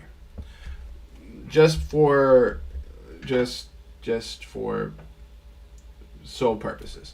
They both can cook offensively. Yes, I preached how we are very good defensively. We have two of the best guard combo. We have Derek White. We have Drew Holiday. We'll be able to combat this Dallas Mavericks team defensively. But ultimately, ladies and gentlemen, they both can go off in the clutch time. Who knows if they get really good PNRs and Porzingis is slow, or we have Cornet in, or Horford's not switching. There could be an abundance of things for them to be able easily to score in crunch time, in clutch time. Both of these players clearly dominate and did that in the Minnesota Timberwolves series. And I know that obviously the Celtics have better defenders at the guard position than Minnesota does, but I still do fear them. They are two of the best offensive creators in the NBA right now, if not history. Like, Kyrie is so talented at scoring the ball. We know that as Celtics fans from watching him play on our team. And regardless if you like him, hate him, respect him, however you feel, he's a player that can go off versus the Boston Celtics. And realistically, again, going against his former team, going against that narrative, I think he's a player that we'd fear. I think I'd change players will heat up to players that will annoy us. Okay. I like that, actually. I actually like that a lot better. So players that can heat up, so that's the case, then I'm moving. Yeah, okay. So we're going to move. I think that this is a little bit better then. Let me know what you guys think, because obviously these are the top 6 for the Mavericks. Kind of similar to how the Celtics have their top 6. But Luka and Kyrie, I think, are in the players we fear category. The players who will annoy us I think, are PJ Washington and Daniel Gafford.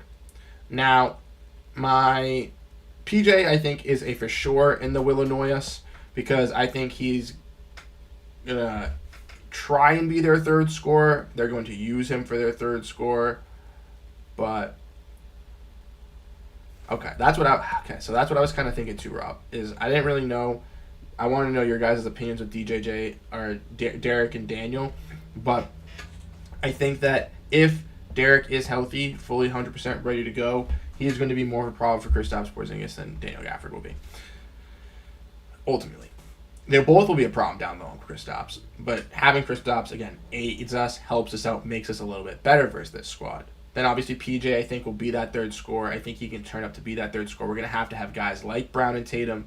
Again, Luka and Kyrie are going to be going off. These guys can't focus just on Luka and Kyrie. They cannot just be like, all right, we got to stop them. Because if they just focus 100% on Luka and Kyrie and they don't transition it and they don't turn their focus to help out on these other guys like DJJ or like Josh Green or like Maxi Kleber or like a guy in PJ Washington, it's basically going to be over for the Boston Celtics. They need to have Brown and Tatum locked in on the defensive side, basically able to help out when Luka and Kyrie get by, pick and rolls, be able to help out when they're driving to the basket, but also being able to help out on switches, but also then realizing, oh crap, if I don't need to help out on them, I can't let my defender get by cutting to the basket or trying to bring more pressure to Kristaps. I got to be locked in on both sides of the floor, and I'm confident that the Jays will be able to do that.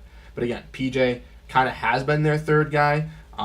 Derek Lively, once again, has been very consistent for this Mavericks team, was 16 for 16 from the field versus the Minnesota Timberwolves against the likes of Karl-Anthony Towns, Rudy Gobert, and Naz Reid. So going up against, obviously, a really good Celtics front court as well, and, Luke Cornett, Al Horford, guys in Kristaps Porzingis, it's still going to be tough. Do not get me wrong. But I do believe that a guy in Derek Lively is going to be a little bit pesky and annoying. Then when you look at players who can heat up, I think Derek Jones Jr. kind of falls into that category a little bit more. I think he has the opportunity to be annoying, but I think he has a less chance of, kind of falling off as well. I think he's consistently great on the defensive side. He is, a very significant lob threat for Luka and Kyrie, which adds to, his versatility with his offensive game within this lineup. But ultimately, he can be a difference maker, but I don't know if he's necessarily going to be a difference maker every single time. A guy in, Daniel Gafford, I also believe, can be a difference maker as well. He's also very consistent near the basket. Both of these guys in Lively and Gafford can easily score at the basket and can consistently do it if you let them get their points in the paint. So the Celtics are going to have to, and I mean really have to limit the points in the paint, have to limit those lob threats, have to take control of that, but also, restricting the Dallas Mavericks from letting guys like Kyrie, letting guys like Luka Doncic get comfortable for hitting threes, but also eliminating PJ Washington from three-point range, Tim Hardaway Jr. from three-point range, Maxi Kleber from three-point range. Those are going to be some other, even Dante Exum, those are going to be some other things as well. Yeah, I agree on DJ. He will get paid this offseason, maybe like $12 million or $50 million for 4 years. Yeah, exactly. He's a solid defender, solid wing player, but with this Mavericks squad has really blossomed. Offensive rebounds as well, pull our hair out. Gafford and Lively are key for them. Exactly. But yeah, offensive rebounds, turnovers, free throw percentage, all things that have been, my main 3 staples for the Boston Celtics in having success in these NBA playoffs. And we've seen them, that's been the key. And in every game that they've out-rebounded an opponent, they've won. Every game they've out-rebounded an opponent, they've won. They've won, I think, maybe 1 or 2 that they have got out-rebounded, but every single game that they out-rebounded, they win. Yes, sometimes they have inconsistency from the free throws, not going to lie. Sometimes it is a little bit of a disappointment in that aspect. I'm not going to, harp and say that it's not. But ultimately, I do believe in them. I do trust in them. I still feel confident that they will be able to hit them free throws. And in the clutch, they do hit their free throws a majority of the time. Then talking about, the turnovers and limiting them, I think, versus this Mavericks squad. We saw, versus Miami, who's, a scrappy, good defensive team. Indiana, not the greatest defensive team, but can be very quick in transition. And also looking at,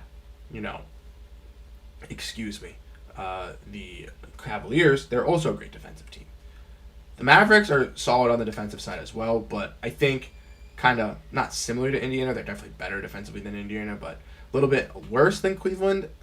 I think we can be able to control them, and if we can control the pace and control the offense of the game, our defense will be able to follow through as well. JT, Drew, and Al need to have big series on the boards for us to win as a baseline. Exactly. JT has been dominant in getting those double-doubles for us, which has been successful.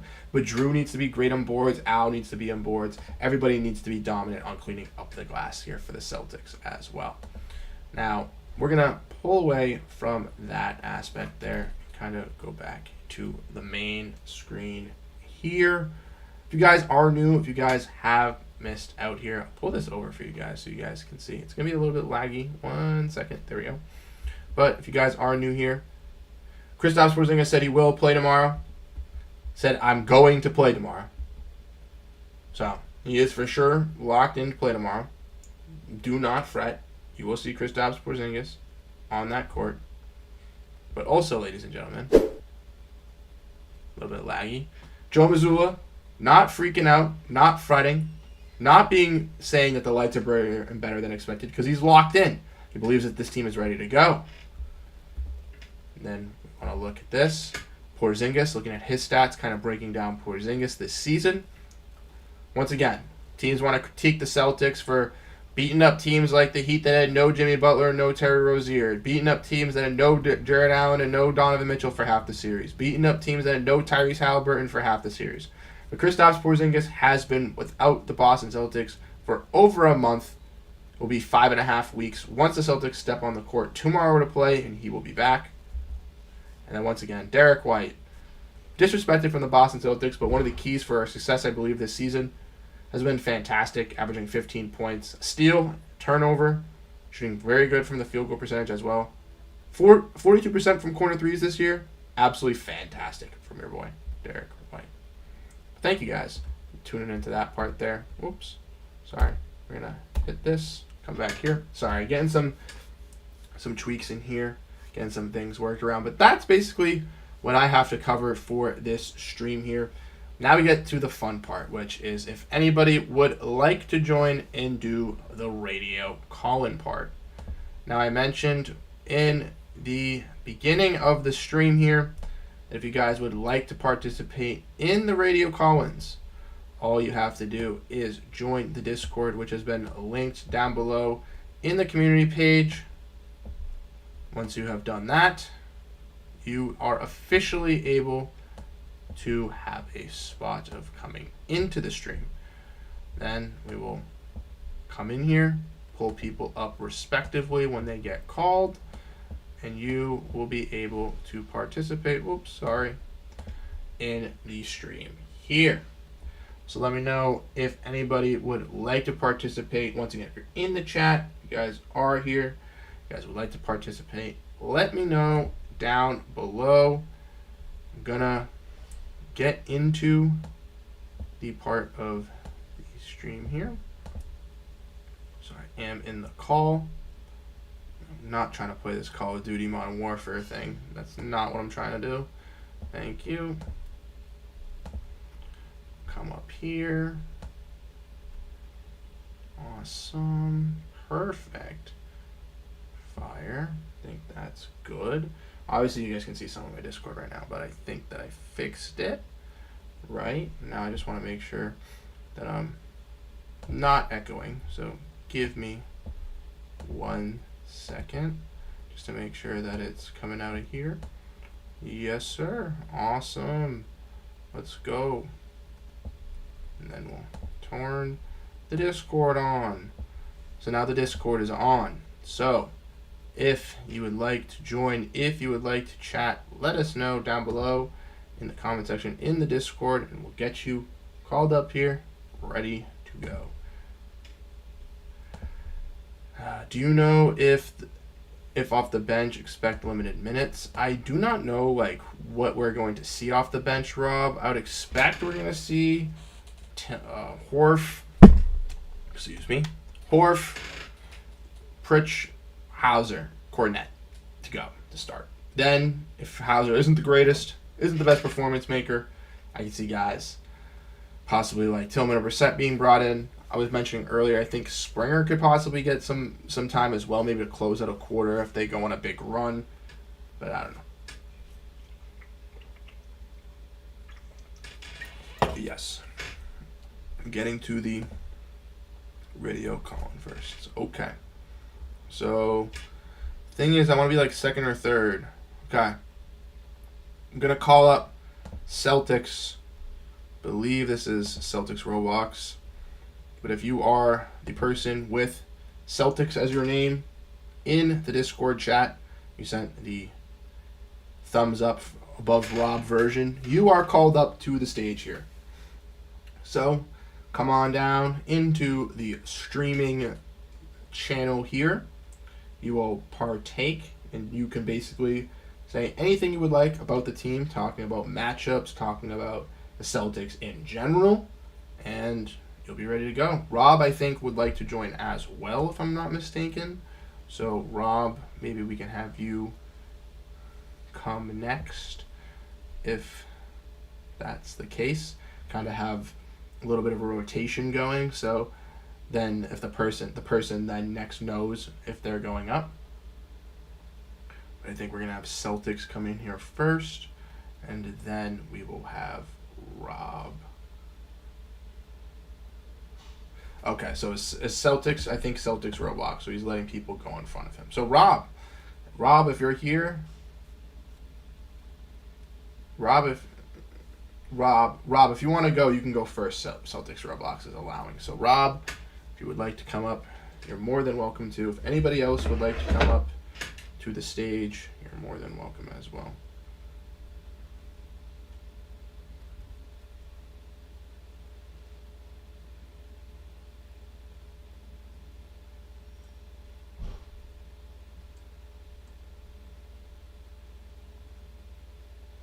But so far, the stream has been successful. It's been a fun time. We got 17 likes. I want to say shout out to everybody that's hit that like button on the stream.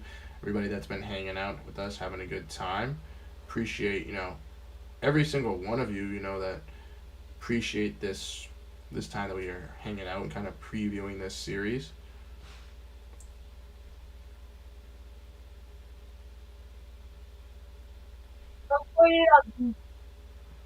Oh, hello?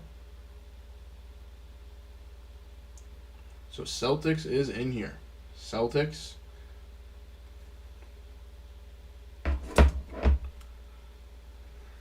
I'm gonna join on mute and let us listen to what Rob's saying. Okay. So Rob is gonna be on first. Right, Rob? So all you have to do is just click into the streaming channel that is down below here under the waiting room. And once you click that and join the channel, you are then welcome to talk, and your voice will be heard throughout the stream. That's all you have to do. And if anybody who, let me grab this while we're here. Anybody that is in the stream that would like to join and participate, all you have to do is click the link that I just provided, and I will pin it here. So click the pinned message, and if you click the pinned message, you will be able to come into here, and if you would like to speak, scroll all the way down to the Celtics waiting room and send a thumbs up in there. But we have Rob in here, believe so. Celtics Roblox is clapping it up for Rob. Rob, if you are here, I believe we are all set. We are all ready to go. So if you can hear me, let me know. And then we can. Yeah, hello. Hello, Rob. How's it going? Okay. How you doing? Go ahead. Good morning, everybody. Well, good morning from here in the Philippines. How you doing, Rob? How you doing? I want to say first, shout out to you, my guy. You're, one of our great supporters and followers here over on Celtics Digest. I wanted to say thank you so much, man. Like, I really do appreciate your time, and I'm happy that we could be able to get one of these radio call-ins done with you because Yeah, first time.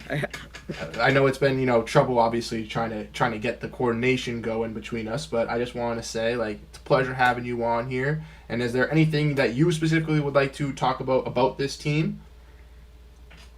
Well, not really. So I just actually woke up, so I'm just Okay. having coffee.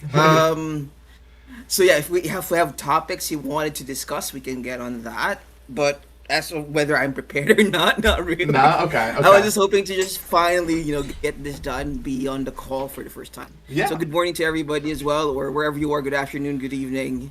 Nice to finally meet you guys.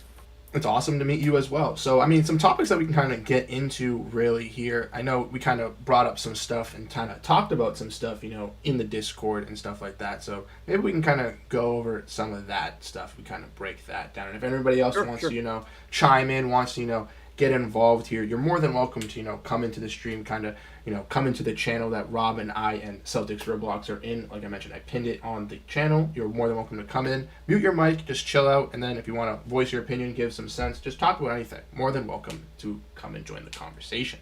But like Rob and I were talking about, let's kind of dive in and look at some things that we were talking about in the chat. So let me look at the Celtics talk here. Let's see what we were talking about. By the way, Bruce, how's my audio? It is Am I perfect. good? It's perfectly fine for me. Okay. I believe that you're perfectly fine. And I think we are good. So I kind of want to ask you a question, Rob, because I was kind of going over this, and this is kind of one of the things that I was kind of looking at. So looking at this team, right? Obviously, the Dallas Mavericks have a very solid bench, and the Celtics bench is going to have to step up. We're going to have guys that are going to have to come through. Guys like Pritchard, guys like Horford, guys like Hauser, possibly even some unknown guys, maybe like Tillman, Cornette, Brissett. I know me and you have mentioned Hauser having to get in rhythm, having to be able to get comfortable with with this type of thing. How do you like feel with Sam Hauser going into this series as a whole?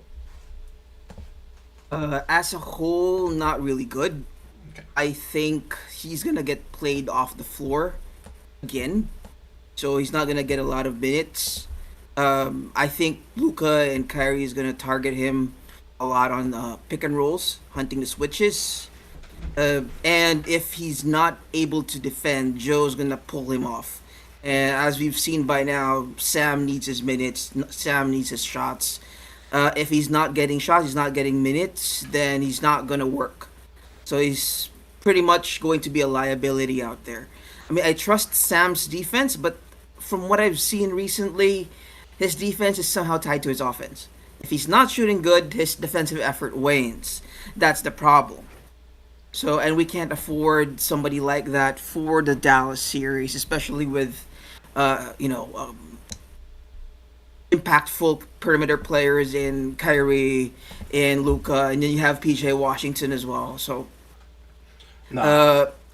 what I am hoping is he gets a couple of plays run for him, like maybe just a couple of pin downs where he's running off screens, especially with Luka guarding him. That would be great just to get Luka a bit more tired, and then if he hits those first couple of shots, that would be great. But yeah, that's the problem. He has to hit the shots first, so his defense follows. It doesn't seem to be the other way around. Let's say like Pritchard, who even if he doesn't hit shots, he plays hard. No, That exactly. guy is always ready to go 100%. Those are my thoughts on Sam. No, I agree with you. I think that, like you mentioned, you brought some great points. Sam, offense really translates with his defense. We've kind of talked about that and kind of mentioned sometimes his defense is solid, like decent rim protection, and that's what I've kind of mentioned with him talking about him on the defensive side. I'm not asking him to be some fantastic defender, you know what I mean? But just holding his own at some aspects. But if his shot's not falling, and some nights his defense isn't that top notch, where he is getting blown by, guys are easily, taking him in a mismatch, trying to work him in that pick and roll to abuse that mismatch to, get an easy basket. That's where I kind of see the struggles there. And it's tough because we've kind of talked about Brown and Tatum are the Celtics, two-star players, and them kind of playing that similarly wing position. If one of them isn't doing great, and if Hauser's not doing great, there's no wing offensive player to really thrust in there Sure. to take over. Unless you want like Svima Hailuk to do something, but I don't know necessarily if he's going to be a consistent scorer or a guy that you're really going to trust in that moment, which is a little bit tough. But I agree with you with Pritchard that regardless if his shots are falling or his shots are not going in, he's going to be a hard-nosed defender, hard-nosed rebounder. We've seen that a plethora of times with him getting offensive rebounds here and there sporadically for this Celtics team off the bench. And I don't know if you were here for the Celtics tier list preview when we were doing that, but when we were doing that earlier in the stream, we were talking about it. I think that he's a guy that has to consistently not step up and do good every single game, but I want to see him have a game where he can do 3 for 4 from 3-point range, 1 for 2 from like 1 for 2 from the free throw line, and let's see 4 or 5 assists with 2 or 3 rebounds and a steal or something like that. You know what I mean? I'm not asking too much out of a guy in Peyton Pritchard, but I would like to see him be consistent in all aspects of this game, especially in the playoffs, because unfortunately with this squad in 2022 we saw, due to their lack of inexperience with guys to Pritchard and Hauser, to that Warriors team, and with their deep bench, it didn't really do great for the Boston Celtics. So I think versus this Mavericks team, we can't have a similar outcome realistically happen. I think for Pritchard, he has to pull out his inner Eminem. He has to be like 8 Mile this playoffs. He has to be not scared of the moment. I think this is his first significant minutes in the playoffs. So if he's not attacking, he's not aggressive, he's just passive, he's going to be a liability out there. He has to look to attack Kyrie. He has to recognize that he's probably the best bet the Celtics have off the bench for this series. And if the Celtics bench gets outplayed in this series, we're not going to win. The bench has to at least match the Mavericks bench, if not be better. I'm not expecting them to be better because, Gafford or Lively, whoever comes off the bench will be a handful. But PP has to step up. He has to be that guy. We cannot rely on KP or Al because we are already factoring those in when we think of comparing the starters. It has to be him. For circling back to Sam, I would say this. If he has a good game, this series is over. At least that game is going to be over. He is the biggest barometer of Celtics blowouts. I mean, aside from Jarek White, if Sam Hauser is pushing 15, 17, 20 points, that game is done. Easily. 100%. And that's what we saw, I think, in the Miami series as well. Game 5, I mean, it was a blowout anyways, but he had 17 points, was really getting it from deep at the end of the game. And same thing in Game 1 versus Miami as well. Started off 0 for 2, but then 4 for 4 straight from 3-point range was absolutely huge for this team coming off that performance. So, like you mentioned, if he can get, some nights, yeah, he might get 6 to 9 points, but if he can have a game where he gets 12, 15, like you mentioned, 17, maybe even 20 points in a playoff game, it is well over for the Boston Celtics. And you know that he found his rhythm. He got his comfortability early on and really was striving from that. To bring up your point again, talking about Pritchard, yeah, you're right. He does have to be that guy to come off the bench. Like you mentioned, I feel like you mentioned Horford and Porzingis kind of being those starter factors, and I do see that similarity because I feel like with the Mavericks as well, they kind of have that with Daniel Gafford and Derek Lively. Like both of their bigs are considered starters as well, kind of similarly with our bigs. So realistically, I think we're going to have to match that physicality, match that, competitiveness as well with this team. And I'm really, really excited to see how they can handle that as well. And I think that, I don't know what we're going to see. Do you think that they're going to go, this is kind of a little off question here, but do you think they're going to go Luke with their secondary big off the bench, or do you think they're gonna go with Brissett or Tillman? Before I answer that question, I just want to say good night to T Snizzle. Oh, Thank you for staying on the stream. T Snizzle, peace I out. think he's headed out already. Peace out, T Snizzle. All right. So, anyway, Celtics Roblox. By the way, if you want to step up and talk to Bruce, I'm also good with that. Just let us know.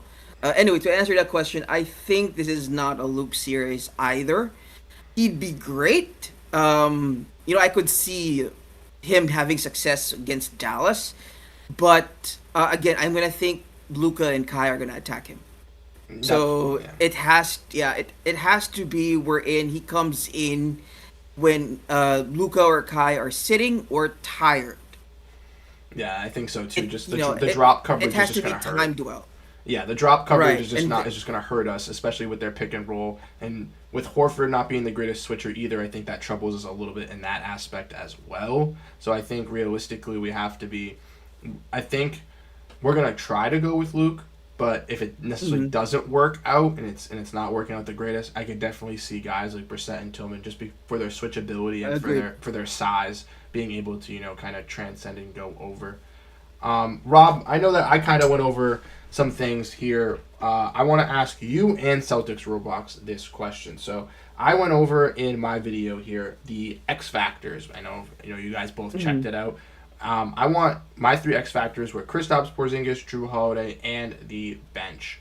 Now I want to ask each of you guys what you guys think your X factor could be, and it could be one of the same ones. Obviously, we're all Celtics fans. We all think similar here. But what would be one of your main X factor for this Celtics team going against the Mavericks in the playoffs? Funny question.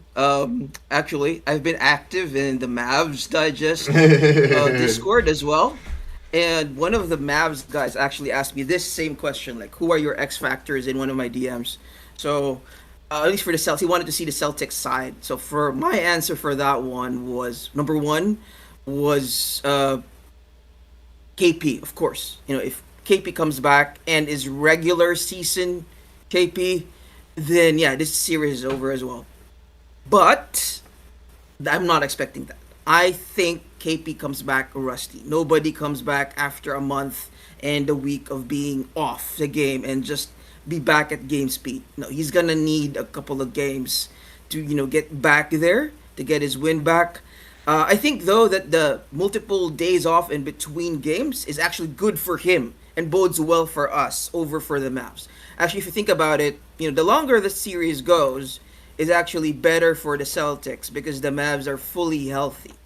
JB has that wrist injury that is managing. Luke came from a wrist injury as well. KP is coming from the calf strain. So this actually bodes well for us because we get more rest.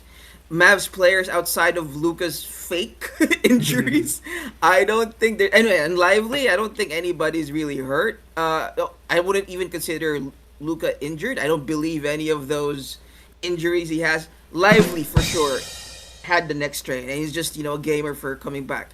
That's the first X factor. Second X factor would be the bench, as you said, particularly Sam and Pritchard. So if they get hot, again, the series is over. Because the Mavs are already accounting for the starters. So if these guys can shoot efficiently from 3, can give us at least 6 threes in a game between the two of them, that's done. Because that's going to overshadow whatever production they get out of Kleber, out of whoever is not starting between Gafford and Lively. That's all they need to match, those two guys. The Mavs go 7 deep, at least in heavy minutes. And they don't really have anybody who's consistent for that 8th guy. Maybe you're looking at Hardy, you're looking at the trash bag known as THJ, or you're looking at Green. So it really depends. So on those guys and the guys on the bench. And then lastly, I have Derek White. Pretty much, you guys probably know me as the Derek White advocate on this channel. I think among, if Luka and Kyrie are the top duo on the other side, Jays are the top duo on the other side. Defensively, so those duos can cancel each other out. There is one player in this series who could actually score as much as those 4 that nobody on the other team can cancel out, and that's Derek White. Drew is good, but he's not combustible. Sam's good, but he's not going to reach the heights of a 30, 40-point game. There's nobody on, this series outside of the 4 that can actually go for 30 or 40, unlike Derek White, and do it in an efficient manner where he's not taking too many shots away from the Jays. I mean, you can think about Porzingis, but as I mentioned earlier, I don't expect him to be good out of the gates. It's just tough coming back from an injury that long. He's probably going to play limited minutes. So for me, Derek White would probably be the biggest swing factor. If he can match Kai's production, the series is over for them. Because pretty much it means it's the Jays versus Luka. If Kai and D White match, it's done. That's what I'm saying. And that's it. Bring it back to you. No worries, no worries.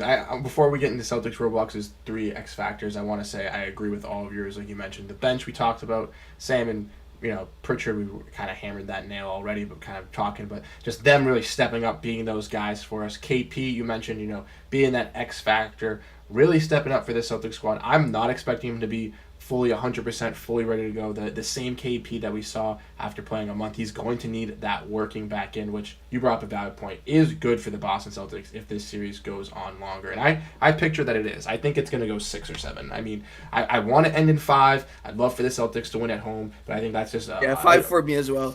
But I think that's just too an exciting dream, and I don't want to be thinking, oh, we'll get it done in 5, like we've done every other series, and then if it doesn't happen, me have my heart ripped out. So I'm not gonna wish for that. I think I'll still push for the 6 or 7.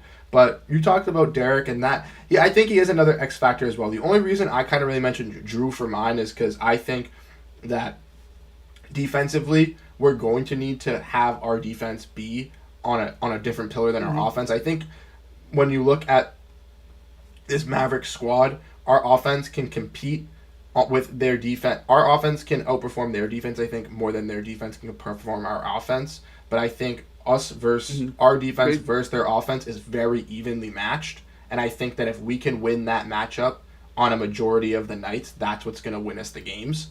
So ultimately, I think that Drew is just a little bit more of an X factor, but you bring up a valid point in the fact that with Derek, PJ Washington can go off for 20 or 30 points, but he's not a guy that consistently is going to do it as much as Derek White, especially at his efficiency level that Derek White can, especially with the ability of Derek's switch ability, which he can play defense if the shot isn't going down, and he can be a lockdown defender for you regardless. So I think that he ultimately is one of those, difference makers as well. And I think if I pull this up, you can see if I do this or this right here, you can see, gotta get the Control P out of there, but looking at Derek White's stats here right now in the season, 15 points, 4 rebounds, 5 assists on 1.2 blocks and 1 point steals, with only 1.5 turnovers per game and 2 fouls per game, shooting around 46% from the field, 39% from 3-point range, and then height of 6'4", who's obviously 29 years old, shoots 42% from corner threes, 80% of his threes are assisted on, and 59% of all of his shots are 3-point shots. So, if there's anybody that this team is going to trust, if there's anybody that this team is going to believe on to be that third scorer, to be that guy, to really step up and be that efficient guy, it's your guy, like you mentioned, Derek White, the white-hot monster. And I truly think, I know this is a little bit off topic, but I think he's the third case for Finals MVP. Especially with KP going down in the playoffs. I think that obviously with KP, if KP was healthy for a majority of the playoffs, it'd be different. And I know that Drew was, I believe that Drew was third place or maybe even second place for the Eastern Conference Finals MVP. But I think for the Finals MVP, I truly, truly, truly think that Derek White has that ability to where if he could take over... Sorry about that. No worries. If he can take over 2 or 3 of the games for the Celtics, it's over. It's absolutely over. Like he did versus Miami, coming to life in that game 3, having that white hot game 4, and really transcending into game 5. If we can see something similar out of that with Derek White once again, it's wraps. I think for D White, when you pulled up that graphic, it would have been nice if we could have also seen the comparison to the Miami series. I think that's going to show how much of a swing factor he is when he's engaged in offense. So pretty much from what we've seen from him, comparing the Miami series to the Cavs series to the Indy series, what I've noticed is that from the Miami series, every time he came off the pick, it was looking to score. Score first, pass second. And then for some reason, after Cavs game 1, it's like every time he came, not really every time, but a lot of the times, every time he came off the pick, he was looking to pass. In fact, you could catch multiple Cavs highlights wherein they were sagging to whoever was near the baseline or on the wing, and then they would pick off Derek's pass. So he became, tentative. It has, lessened in the Indy series, but yeah, the Cavs series was not good for him. I think if we get a return to the Miami series, that's the X factor of Derek White. I think it's better if he's forced to pass by the Mavs defense instead of he's looking to pass. Because the moment if he comes off aggressive, he's a threat. If he's looking to pass, the Mavs can just sag, drop, and then wait for him to drive or uh, stunt towards whoever is the possible recipient of the pass.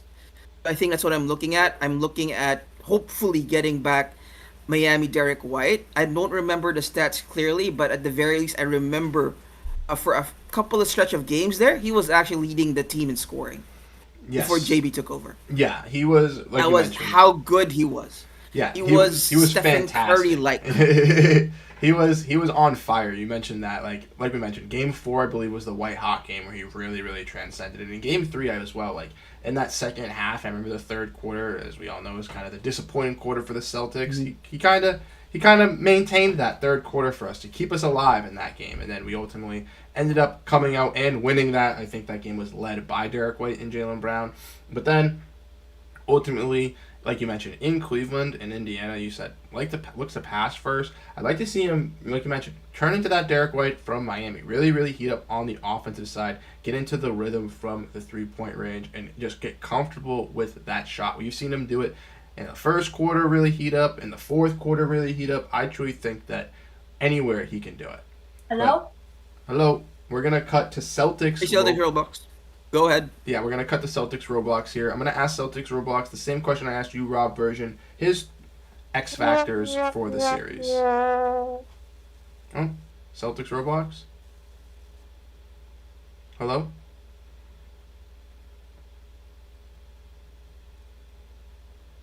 Celtics Roblox, hello? I don't know if you can hear us. You can hear us. It is your time to speak.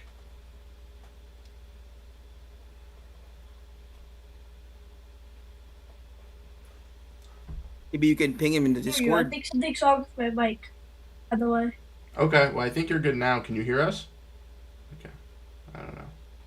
I don't think his mic is. Okay. Let's see. If he is not able to respond, we can just continue back to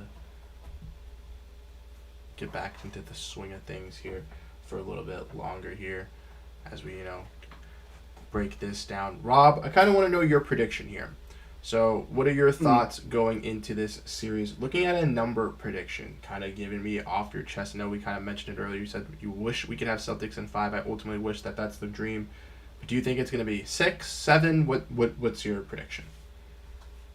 I'm not going to go back on my prediction. I'm going to eat crow if I fail. Celtics in 5 still. Celtics in 5. Okay.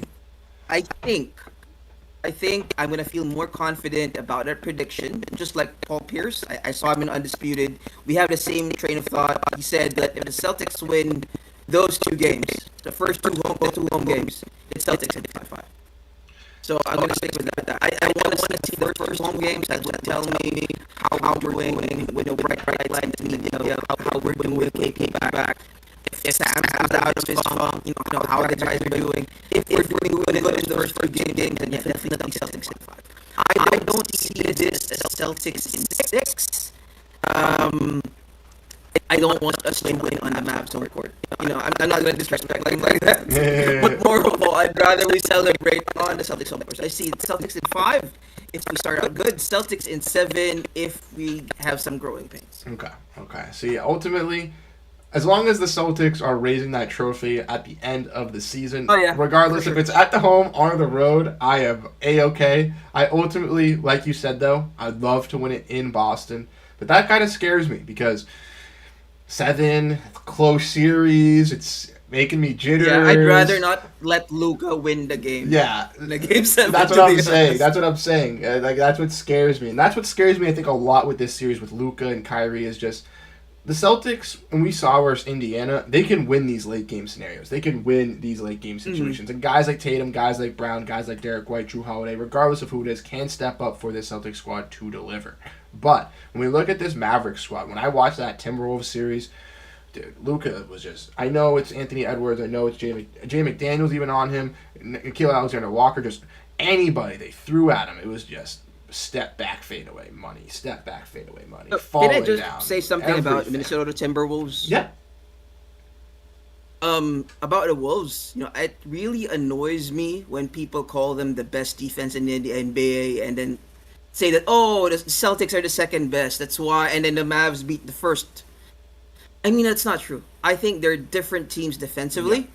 The Wolves are more of an interior team. And if you look at their defensive numbers, they were crap after the All-Star break. Mm-hmm. They got most of their defensive rank pre-All-Star break.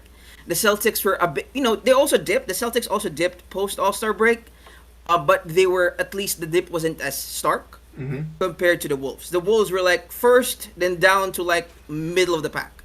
The Celtics were like, again, second or third or first, going from that to about maybe 10th. So it's not a big of a drop-off for the Celtics, but the Wolves are just suck on the perimeter. Yep.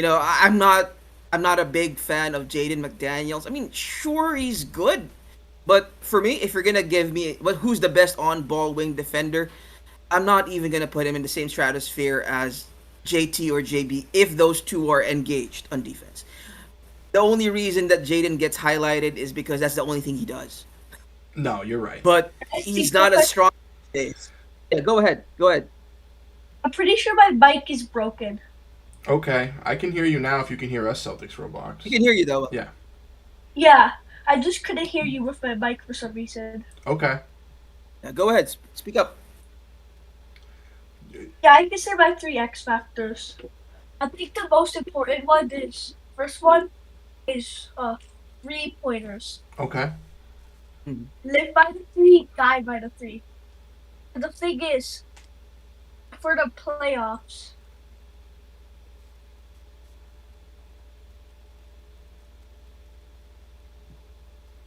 we're not the best team. For the Mavs are the Mavs are better than us at 3-point percentage. So if we keep sucking up threes like we always do, probably won't work. If you get what I mean. So you want the Celtics to take it more to the rack and try scoring at the rim compared to just shooting and living, dying, and living and dying by the 3-point? Yeah. I think that's a valid point. I think that obviously with the Mavericks, you brought up, they have some good 3-point shooters. PJ Washington has really transcended as their third really great 3-point shooter in the playoffs alongside Luka and Kyrie. And both of those guys, regardless of the quarter, regardless of the situation, they can get comfortable from 3-point range and really get hot. So the Celtics, again, they are a good 3-point shooting percentage team, but if it's not falling, they got to get accustomed to scoring in the paint and scoring at the rack. This is not one of my X factors, but I just want to say this. Okay. Kyrie Irving has been 0-10 against the Celtics, but since he has stomped on the Celtics logo. Yes, he has been. So I think that also is another factor into this series as well. We saw, I don't know if you saw the reporter from the Mavericks stomp on the logo as well. My second factor is the Mavs don't have any dirty players unlike the Heat, but we gotta make sure. You gotta make sure Jaden. Wait. We gotta make sure to get injured in the finals, because if he does, Who? it's gonna be very for us. Who? And Who do you not want to get injured? yeah, I don't think any Celtics fan wants KP getting injured. KP getting KP. re-injured. Okay, yes. No. That's the thing. I think that's what they've been very precautious in with bringing him back. I think they would have liked to see him get some ramp up, either versus Cleveland or versus Indiana, but ultimately he wasn't healthy enough to. But I think that him getting re-injured would be very detrimental. They got to make sure that he's fully 100% ready to go. Make him like the 4th or 5th option for like game 1 and maybe game 2, just so he can get the hang of being back. Yep. before putting him back to the third option games, the rest of the series games. I think that's a very, very smart idea as well. I think having him trying to get more comfortable on the offensive and defensive side before just like kind of thrusting him in and expecting him to get 20 points is how we should look at it. And I think in tomorrow's game one, we shouldn't expect a fantastic game out of KP. Lastly, I think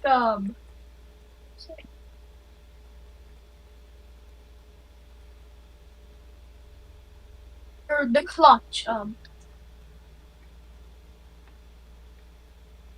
In the series against the Pacers, we were very good in the clutch, but We led the thing league. is, for most of the games, we weren't really that good in the clutch, except for that on Timberwolves overtime game. The one at home when we won. Yes. That was probably like our best game in the clutch. And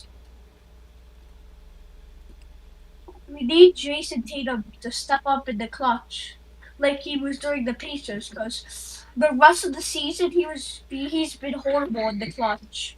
So you want to see? Yeah, he has. So you want to see worst Jason Celtic Tatum in the rise? clutch. So we want to see the JT risers come out. That's what I'm like. I want to see the whole team do better in the clutch. I do too, and I think we kind of got. I don't know if we got a full blown picture of what we should expect with this team coming out with that from the last couple games, but I do think that we have the opportunity to play at that level like we had seen in Game 3s and Game 4 at the finale of that, and I think we'll see some of that implemented in the finals as well. You mentioned JT being clutch, the whole team needing to be clutch, especially to be able to combat these other, very talented scorers in Luka Doncic and Kyrie Irving who definitely have that clutch gene in them.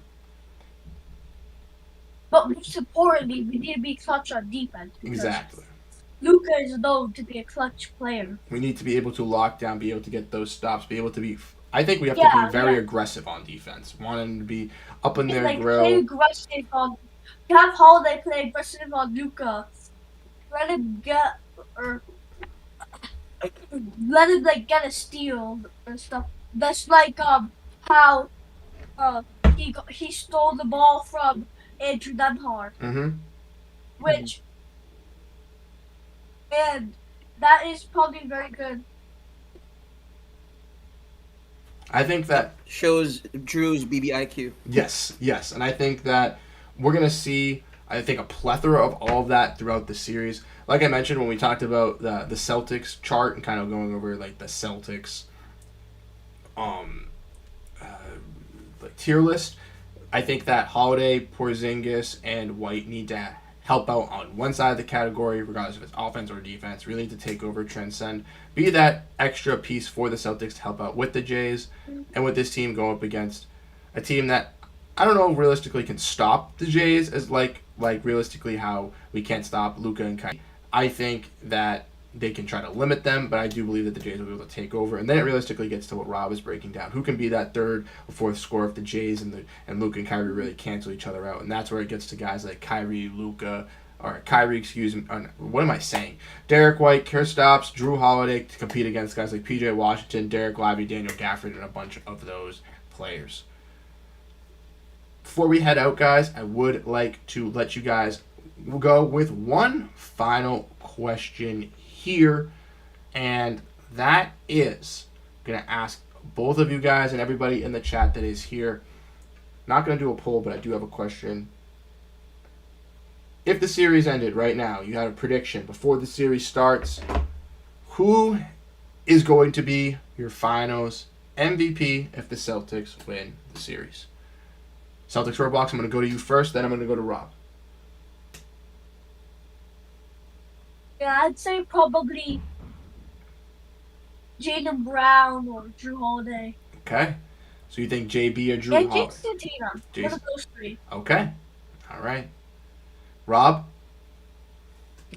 So for me, before I answer the question, I just want to add, maybe if we can extend for one more topic. Okay. It would be, I think, nice to hear your thoughts, both you and Celtics Roblox on defensive coverages. Since I think Celtic Roblox already brought up Drew, I wanted to hear what you guys think on who should guard who among the Celtics. Like, who should they guard? In general, of course, we know there's going to be switches and stuff. But anyway, Celtics Finals MVP.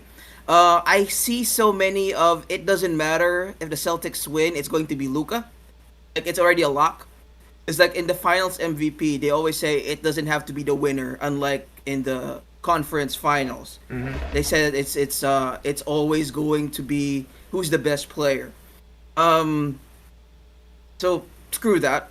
I'm gonna say it's still going to be a Celtic, and it's not gonna be Luca. I'm not gonna give him that. I think it's going to be Derek White, but to eliminate bias, I really think we are due for a Jason Tatum heater. Every year's playoffs, he has a good series. He has a good stretch of games, along with a stretch of bad games.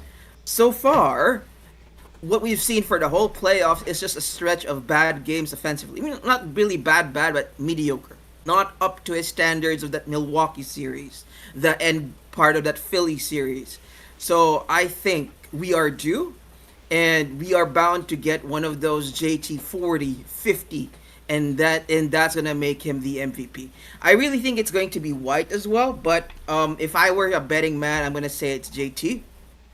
All right. That's my answer. All right. So I'm kind of similar with both of you guys. I'm gonna rock with JT as my number one guy just because I think we brought some valid points, Rob. He's got to be the guy that needs to take over. A lot of people are giving him his expectations, and I truly believe that if he wins this ring and he gets this Finals MVP, the narrative is going to change on Jason Tatum. So Yeah, that's gonna shut up everybody. exactly. So I think he's the number one guy. Second guy, I'm going to go JB just because he already won the Eastern Conference Finals MVP. I want to give him some second love. Then my third, I'm going to go with Derek White. We brought up the dark horse potential of it, and I agree with you, Rob. I think he has the potential. Holiday, Porzingis, all could be other names that could get it. But I do believe that those are the top three Snizzle, I guys. think, wants to chime in. Bruce. Oh. T. Snizzle saying Finals MVP if Celtics win Jason Tatum. Okay. So T. Snizzle's also agreeing he thinks it's going to be JT. He's going to come alive this series. I think everybody's kind of believing in JT. And then to kind of go over your defensive question before we kind of wrap things up here, Rob. Defensively, I would really like to see, I know we kind of talked about this, but Kyrie guarded by Derek White and Drew Holiday and Jaylen Brown. I do not want to see a point where Drew Holiday or Jaylen Brown are off the court at the same time. I think that we need at least Drew Holiday or Jaylen Brown on the court at all times to be able, as long as Luka and Kyrie, as long as one of them are on the court. If Luka and Kyrie are both, but I don't see them taking them both off. I think if one of them is going to be on, we have to have one of them on because Well, if we blow them out. Well, yes, yeah, if that's the case. But ultimately, if they're going to want to try to win, I think Luka or Kai will be on the court at all times. So I think Drew or JB has to be out there and be able to play. Now, obviously, if you want to do Drew and Derek on both of them, Drew and JB on both of them, JB and Derek White on them. But I trust Derek to guard Luka, but I'd rather have a bigger body and a body that can handle his size more. I'd rather a JB. But I wouldn't be shocked to see JT also come over and help out on Luka and Kyrie. Like we mentioned, we talked about the drop coverages with Luke Cornett, where I think he's going to get eliminated in the series. So I do think that we're going to get to see some guys like Tillman and Brissett really be valued in the switchability and for the fact that they can be able to play some of these guys. Maybe even having Brissett or Tillman coming off of a screen, coming off of a switch, and having to guard Luka or Kyrie, and maybe not, again, stopping them, but containing them or maintaining them to not be able to get like the best opportunity shot. I trust those guys, especially O'Shea. I like if O'Shea gets switched on a guy like Derek Jones Jr. or something like that, I feel comfortable he can get a steal or a pry away something. Like I think we're gonna see a lot of that with creativity, and then kind of looking at the wings position. PJ Washington, Derek Jones Jr., kind of similar. I want to see guys like Tatum and Brown on them, and just because they have Luka and Kyrie, JB and JT, can't forget about these guys. They can't forget about the Josh Greens. They can't forget about the Maxi Klebas. They can't forget about the Derek Jones Jr.'s and the PJ Washingtons, because if they do, these guys can heat up from three. They can make those shots. They can be those high-flying lob threats for Luka and Kyrie coming off pick and rolls or just coming out from pressure, just cutting to the basket and just rolling underneath from the three-point line. That's where I kind of get a little bit fearful for those guys. So again, if JB's like switching and they're running rotations, they got to recognize and turn around and make sure that they got to be going on both ends 100% of the time. And then looking at the big man group, Horford, Porzingis working on Guys like Lively and Gafford, I trust.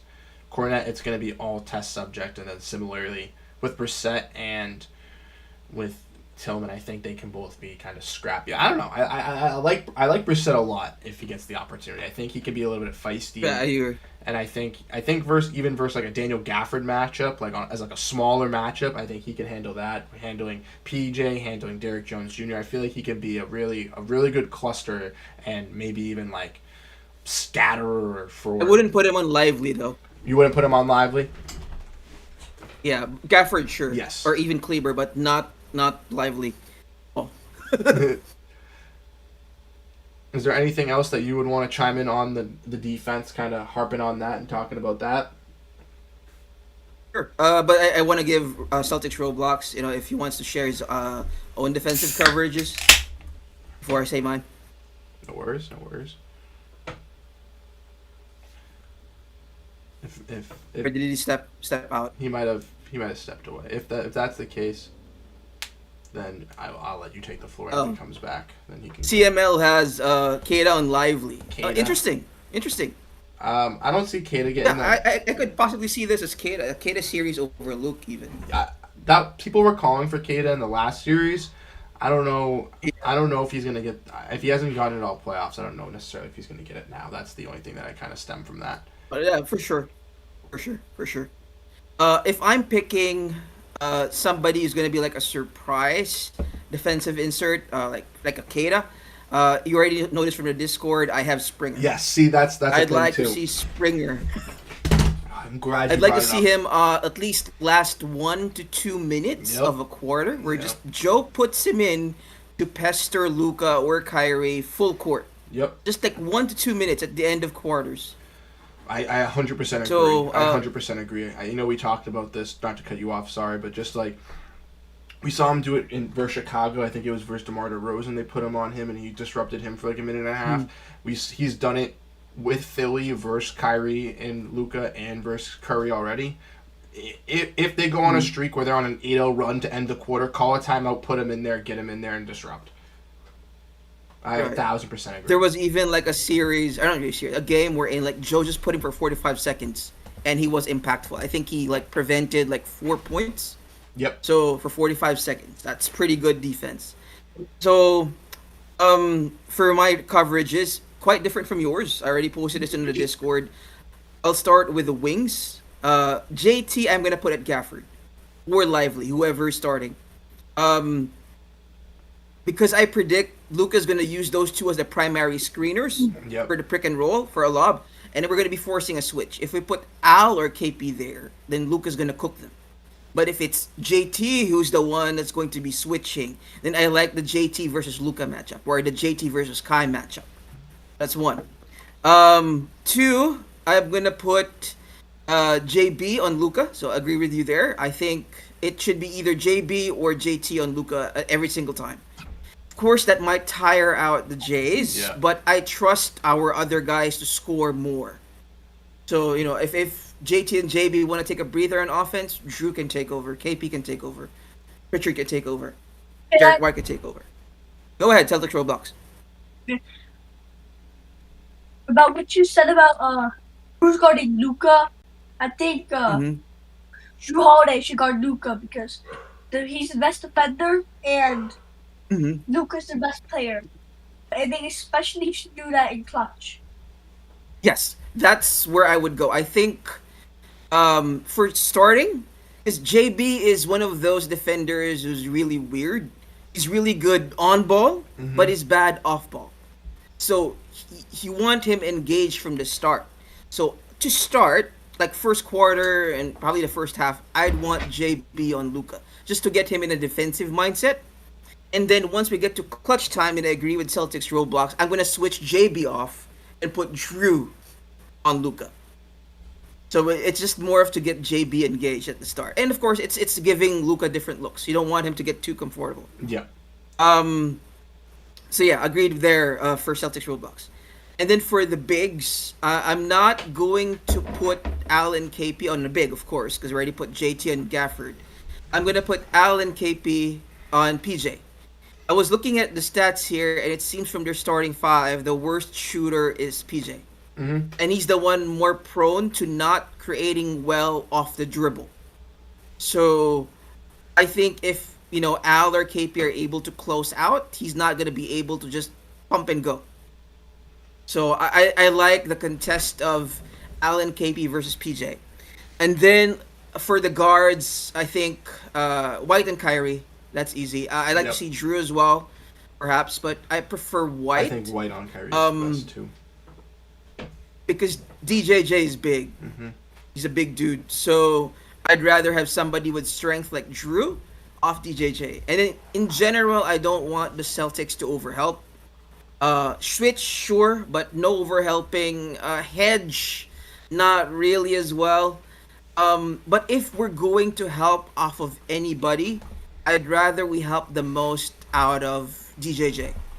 Because sure he's shooting well from three, but from what I've seen, he's more of a cut slash lob threat. So he's you could kind of test him like the same way Indy dared Al to shoot. If I was Drew, I'd dare DJJ to shoot. And then if he doesn't make it, then you keep helping off of him. And Drew is smart enough to, I think, to know when to help and when not to help off of DJJ, right? So I'd help off of DJJ. If he's making it, then Drew sticks with him. If not, then he helps and then doubles Luca, because God knows we need somebody to help blitz Luca just to give him a different look. So that's my take. No, I agree. I think you brought up some valid points. I like the point of where you talk about blitzing Luka, that kind of last point, kind of giving him different looks and opportunities, because we saw the Celtics do that similarly with Pascal Siakam in the Pacers series. In Game 1, I know that in the first half, I knew Drew was his mainly primary defender in the Game 1, but JB had him for a possession, JT had him for a possession, then Derek, then Drew, really shaking it up and giving him different opportunities, which ultimately flusters the guy controlling the ball, realizing who he has to go after, what kind of looks he's looking for, what matchup do I want, all that type of stuff. Ultimately makes it a lot more painful for him while he's in that basketball mind. Not only is he working for himself, but now looking for where's the mismatch on the court? Who am I trying to find to get open, or should I take this shot? Do I really trust myself in taking this shot? Then ultimately, Drew on DJJ, I don't really mind as well, especially early on, and then like you mentioned, switching at the end of the game, putting him on Luka with obviously helping out. But I think that DJJ more of a slasher, more of a finisher, more of a lob threat. I feel like for Luka and Kyrie, so I think you're smart testing him. Similarly to how the Sixers kind of allowed Sam Hauser to kind of get rhythm as well last year as well. I don't believe it. I think it was a playoff game. I'm 90% sure, but they dared him to shoot from the corner, and he was just turning up, hitting shots left and right. So again, let DJJ get that opportunity. If he starts missing them, if he's not hitting them, just let him keep taking them. If he obviously is hitting them, continue to guard like him. Al. Yeah, and that's the thing with the Celtics. We know, as we've seen with Miami last year, and even this year in the first round, DeLon Wright, Patty Mills, they had recent games. Toppin had some good shooting nights. Pretty sure Max Strus had a good shooting game with the Cavs versus us. We know I'm well prepared. That's why we made that category for the one player to go off, because I think that there's a bunch of players that kind of go off, erupt versus us. But I just wanted to let you guys get one last thing in here before we kind of try to close things up here on the stream. We've been going live for almost 2.5 hours here. So is there anything final that Rob or Celtics Roblox here that you guys would like to say to the stream, to the viewers tonight? I do. Maybe we could ask the guys, like maybe T Snizzle and CML, since they're active in the chat, if they have topics that they want us to talk about, then we could discuss that as the last topic. Okay. See if they have anything they would like us to talk about. Celtics Roblox, is there anything that you would like to say? Yeah, I remember, I forgot what it was, but yeah, near that, like, when we were talking about, who we think, is gonna win Finals MVP. I remember Rob asked the question. I forgot what it was, but I want to answer it, so I'm wondering if he could restate it. Oh, I'm not sure. I also remember about Finals MVP. Are you talking about will the Celtics get the Finals MVP over Luka? Is that one? Is that the question? I forgot what it was, but I remember. Don't think it had to do with the Finals MVP, but you said it around that time. But I I'm don't sorry, man. think I kind of forgot already. Yeah, I'm gonna be honest. I don't if the remember. Mavs don't if the Mavs don't win, I don't think Luka is going to Going win to be that Finals because I'm MVP. pretty sure the Agreed. Finals MVP has to be off the team that won the Finals. Agreed. Agreed. Agreed. Uh, And I I think. I think Luca will get his flowers regardless of what happens, but the Celtics is gonna get the award simply because it's going to be such a narrative switch. Everybody, if you check all of the polls, most of the predictions of the media personnel, probably outside of Pierce, everybody's saying the Mavs are gonna win.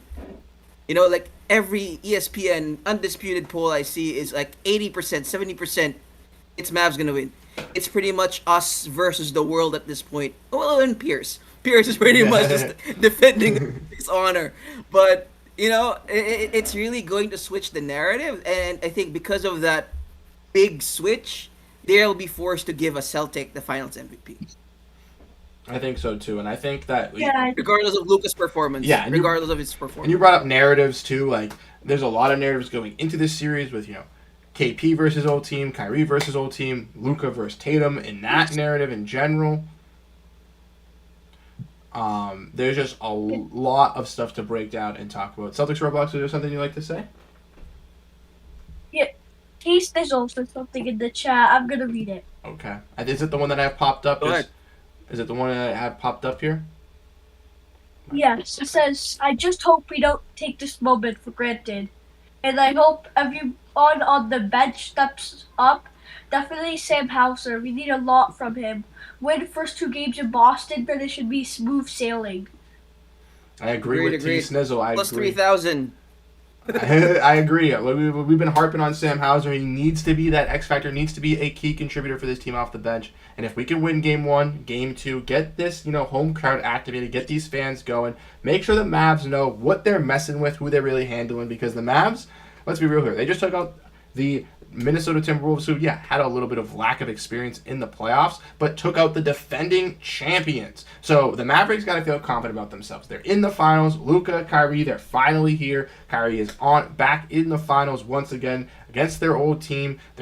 Luka's playing against KP. They're going to want to get their revenge. The Celtics want their revenge from losing last time they were in the finals in 2022 to the Warriors. So it's going to be a fantastic one. Like we said, they got to win those first 2 games. Then ultimately, I think it will be smooth sailing if they do. Rob, Celtics Roblox, any last words for you guys before we, kind of wrap things up here? So for Yeah, me, just say- go ahead. Celtic Rollbox, you go first. I think the Celtics are gonna win in 6. But the crazy thing is how much success they had in like the 1900s, and how much success they've had now, because this is their 4th time making it to the finals, not winning it this century. And I'm pretty sure in the 1980s, the Celtics made it to 5. Wait, let me check. Yeah, they've made it to the finals 4 times since the 2000s. Obviously, winning it in 2008, losing in 2010, losing in 2022. This will be their 4th appearance there since the start of the 2000s.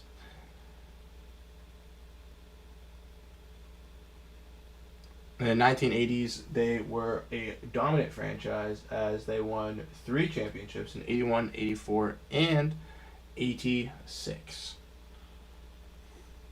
It looks like the Celtics won 3 in the 80s. Yes. I'm pretty sure they lost 3 or 2. So that means 6 in a decade compared to 4 in 3 years. Not 3 years, I don't know what I'm talking about. 3 decades. No, exactly. It will be crazy. And like I said, I think that even with this team as well, with Tatum and Brown, they're still in their primes. They're still going to continue to get better. And yeah, this team's going to get expensive. They're going to have some changes to do around the edges. But we're in the finals now. We've made the finals the past 2 out of the 3 years, Eastern Conference Finals the last 3, and I don't see it slowing down. I don't see it, stopping any time soon, especially how this roster is constructed and how this team wants to, kind of pursue and prosper into the future here. Rob, are there any last... Also, sorry, Celtics Roblox. Go ahead, man. Kyrie's falling out of his prime. He's probably gonna get heckled by our fans, and he's probably gonna get like a couple fines for flipping our fans off. I think it's gonna be definitely an entertaining scene tomorrow in the TD Garden for Kyrie Irving and the fans. Yeah, I think it's gonna be. I think it's gonna remember be cool. going to one Celtics. Well, I've been to more than one, but I've been to one Celtics game against Kyrie. That's when he was on the Nets. Yeah. And the owners are crazy. They always stay classy, boo Boston. Yes, you just gotta stay classy. They always boo the opposing players, and they got like 10 when they're calling them for lineups, and they got like 10 times louder when Kyrie had the ball. But when they called Kyrie, Kyrie got booed once every time he got the ball, and they even chanted Kyrie sucks. Yeah, the fans are not very pleasant to Kyrie. They weren't the biggest fans of him after he, kind of said he wanted to stay and then he left. But ultimately, I think it was best for Kyrie and for the Celtics. Having him with this squad, yeah, they would have been great having that third scorer, that third player. But I don't think Jason Tatum, Jaylen Brown would have really blossomed to the stars they would have possibly become with Jaylen Brown having these trade rumors in abundance throughout the years. He would have been definitely put on the move. So I'm happy with how things are going, and I'm excited for this revenge series here between the Celtics and the Mavericks. Rob, is there any final things that you'd like to say before we head out? Sure. Just a couple of quick things. So one, I want to touch on what Celtics Rollback said about booing Kyrie.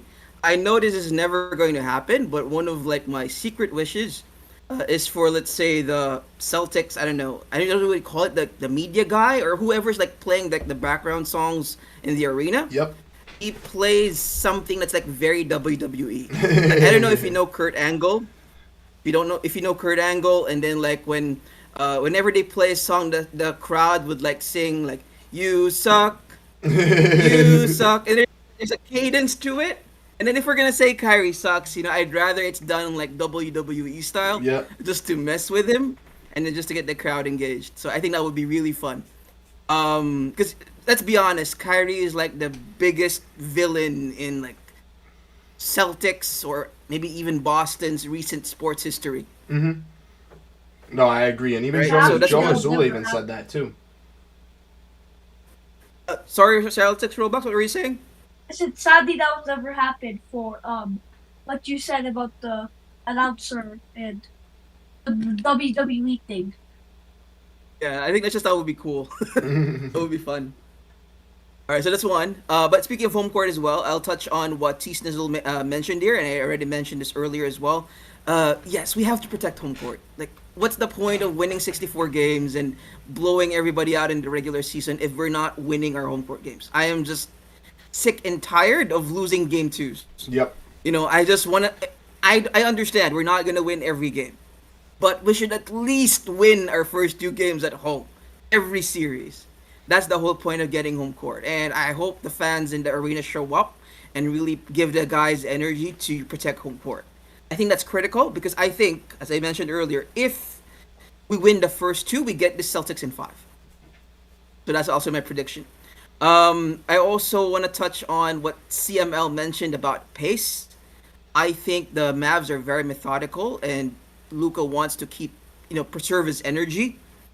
If we can run more, I mean, not like the Pacers, but just run more than we used to, a little bit more. I think that's going to tire Luka more. The more we make Luka work, running back on defense, getting sped up when he's on offense, I think that's going to be more beneficial to us. I think the Celtics can play better with a higher pace compared to the Mavs.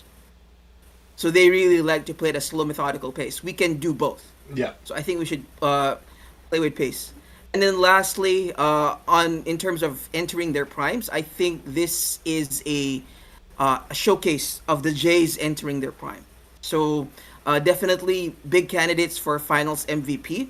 Uh, Also, though, I wanna people just keep talking about the Jays and how this is their prime or entering their prime, but if you think about it, aside from Al and Drew, if you look at KP, you look at D White, these are also their primes. So we can actually see, one of those like um series like the Warrior series where Iguodala just performed, right? So this or Andrew Wiggins just performed. This could be one of those series wherein KP or DY just show like star ascension status. So I'm hoping we get that. I don't really care who gets Finals MVP, but if we can get that, we lock both Finals MVP and the win. So yeah, again, Celtics in 5. Let's go C's, beat the Mavs. That's what I agree. I'm glad we got some pumped up over here, Rob. Like you mentioned, we talked about Derek White possibly being that underdog for Finals MVP, and you brought a great point right there. Andrew Wiggins, Andre Iguodala, those guys really coming up for the Warriors in those big key performances, and the Celtics now have that depth. That's been one of their critiques in their starting 5 is not having those guys to really transcend. If Brown or Tatum aren't dropping 30 or 40, now they have those guys in Porzingis, White, Holiday, and those guys can really take over, really transcend, and really bring this team into that upper echelon and really transcend. Before we head out here, I just want to say shout out to Celtics Roblox and Rob Version for coming into the stream, hanging out and chatting, giving their thoughts and their opinions for a solid almost Pleasure. a solid at least hour or so. At least we've been talking in here, going back and forth just in this portion of the live stream. So I want to say shout out to you guys. Thank you guys again so much. If you guys want to participate, if you guys want to join the Discord, be able to chat with Celtics Roblox, with Rob, with myself, talk about this team in depth, click that link up on the pin. Come join us down there. The Mavericks have a channel. They've been popping, like Rob has been saying. They've been going off, talking about their team. We want to be able to compete with them. We want to be able to rival them, rival Marcel, even though, a little bit of a friendly rivalry with me and Marcel. We want to be able to, be able to talk our talk and bite back, especially if we win the finals. We want to have, not them clowning us, making fun of us. So we want you guys down in there. So again, if you guys do enjoy that, come join us down below in the Discord. Come hang out with us. Once again, this was a preview live stream for the finals, which starts tomorrow, ladies and gentlemen. So we'll be live once again tomorrow at the game time. Everybody's going to be excited. Everybody's going to be here. We're going to have the towel going. We're going to be pumped up. Also, sorry for interrupting. I'd like to add on to something about game 2, about what Rob said. Okay. So, we had 3 game 2s and we lost 2 of them. Against the Heat, we blew them out game 1, and we lost game 2. The Cavs, we blew them out game 1, we lost game 2. For the Pacers, we had a close game 1, and we blew them out game 2. I think this means when the Celtics blew the Heat and the Cavs out, I think the players are like especially like Jason Tatum, we're gonna be like, oh, this is gonna be an easy series, and then they don't play their best for the game 2, which then they get thrown out because they're not their hardest. But for the Cavs, not the Cavs, the Pacers, but they saw that close game, they're probably gonna be like, oh, this is a real team, and then they tried their hardest for game 2. Agreed. I agree as well. I think that versus this Mavericks team, we're not going to see as many big blowouts or as big leads. Yeah, it might be, some quarters where the Celtics or the Mavericks clearly win, but I truly think that with this team taking on this series, these games are going to be down to the wire. They're going to be nail biters. So that might help us out in securing the game 2. And if we can win game 1 and game 2 at home, really helping us out possibly getting this series done in 5. Because as we all know, the Celtics are undefeated on the road. And even though I do not expect them to remain undefeated on the road throughout the entire playoffs, it will be a cool sight to see. Like I said, I want to say shout out to everybody. I expect at least one blowout. Yeah, I think there might be one blowout game, but I don't expect every single game to be, drastic measures. But yeah, of course. But once again, I want to say shout out to everybody. Hey, Bruce, before you close off, just one quick. I think, this is good if we can get guys like T Snizzle, CML, me, and then Celtics Roblox. We could have this more. Maybe you could consider there's 3 days in between most of the games, except for game 4. Maybe you could consider doing another one of these during the finals. But it's up to you. Just a suggestion. No worries. Yeah. No. So during the finals, I can definitely see if I have time to be able to do another live stream. But regardless of them being in the finals or not, during the off season, these are definitely gonna become a weekly thing. Oh, for sure. So I'm definitely sure. gonna be having these going on during the after the finals. I'll try to do my best to get as many as I can throughout the finals, but if not, after the finals, leading up to the draft, leading up through the offseason, we'll be having these. And again, I think that we can keep them around this time. I know this was a longer one, almost close to 3 hours, but we can do an hour and a half, 2 hours, 3 hours, regardless if people want to talk, don't want to talk. I think it's fun. So I enjoy doing this. I enjoy you guys both coming up here, hanging out here. But once again, I want to say shout out to everybody that tuned in, everybody that was hanging out here on the stream. We got a total of 22 likes. Absolutely fantastic stream tonight. And once again, we'll be live again tomorrow. Watch along, breaking down Game 1 with the Boston Celtics taking on the Dallas Mavericks. It's going to be exciting. We hope to catch you there. I believe start time for the game is 8:30. Correct me if I am wrong. But 8:30 game time on ABC. We have people coming in now. Yeah, 8:30 p.m. time is the start time for the Celtics game. So we will be live at 8:15. I'll go live 15 minutes before to get some preview, to get some action going. Hope to catch as many of you guys there. Once again, I want to say shout out to Rob, Celtics Roblox, everybody that was chatting in the chat today, from Clean Music Lover, Life's Quiet Journey, Fresh Socks, T, Snizzle. I want to say shout out to you guys. Once again, thank you guys so much for tuning into this live stream here, this preview of the Boston Celtics. I'll catch you guys in the next stream. Peace out.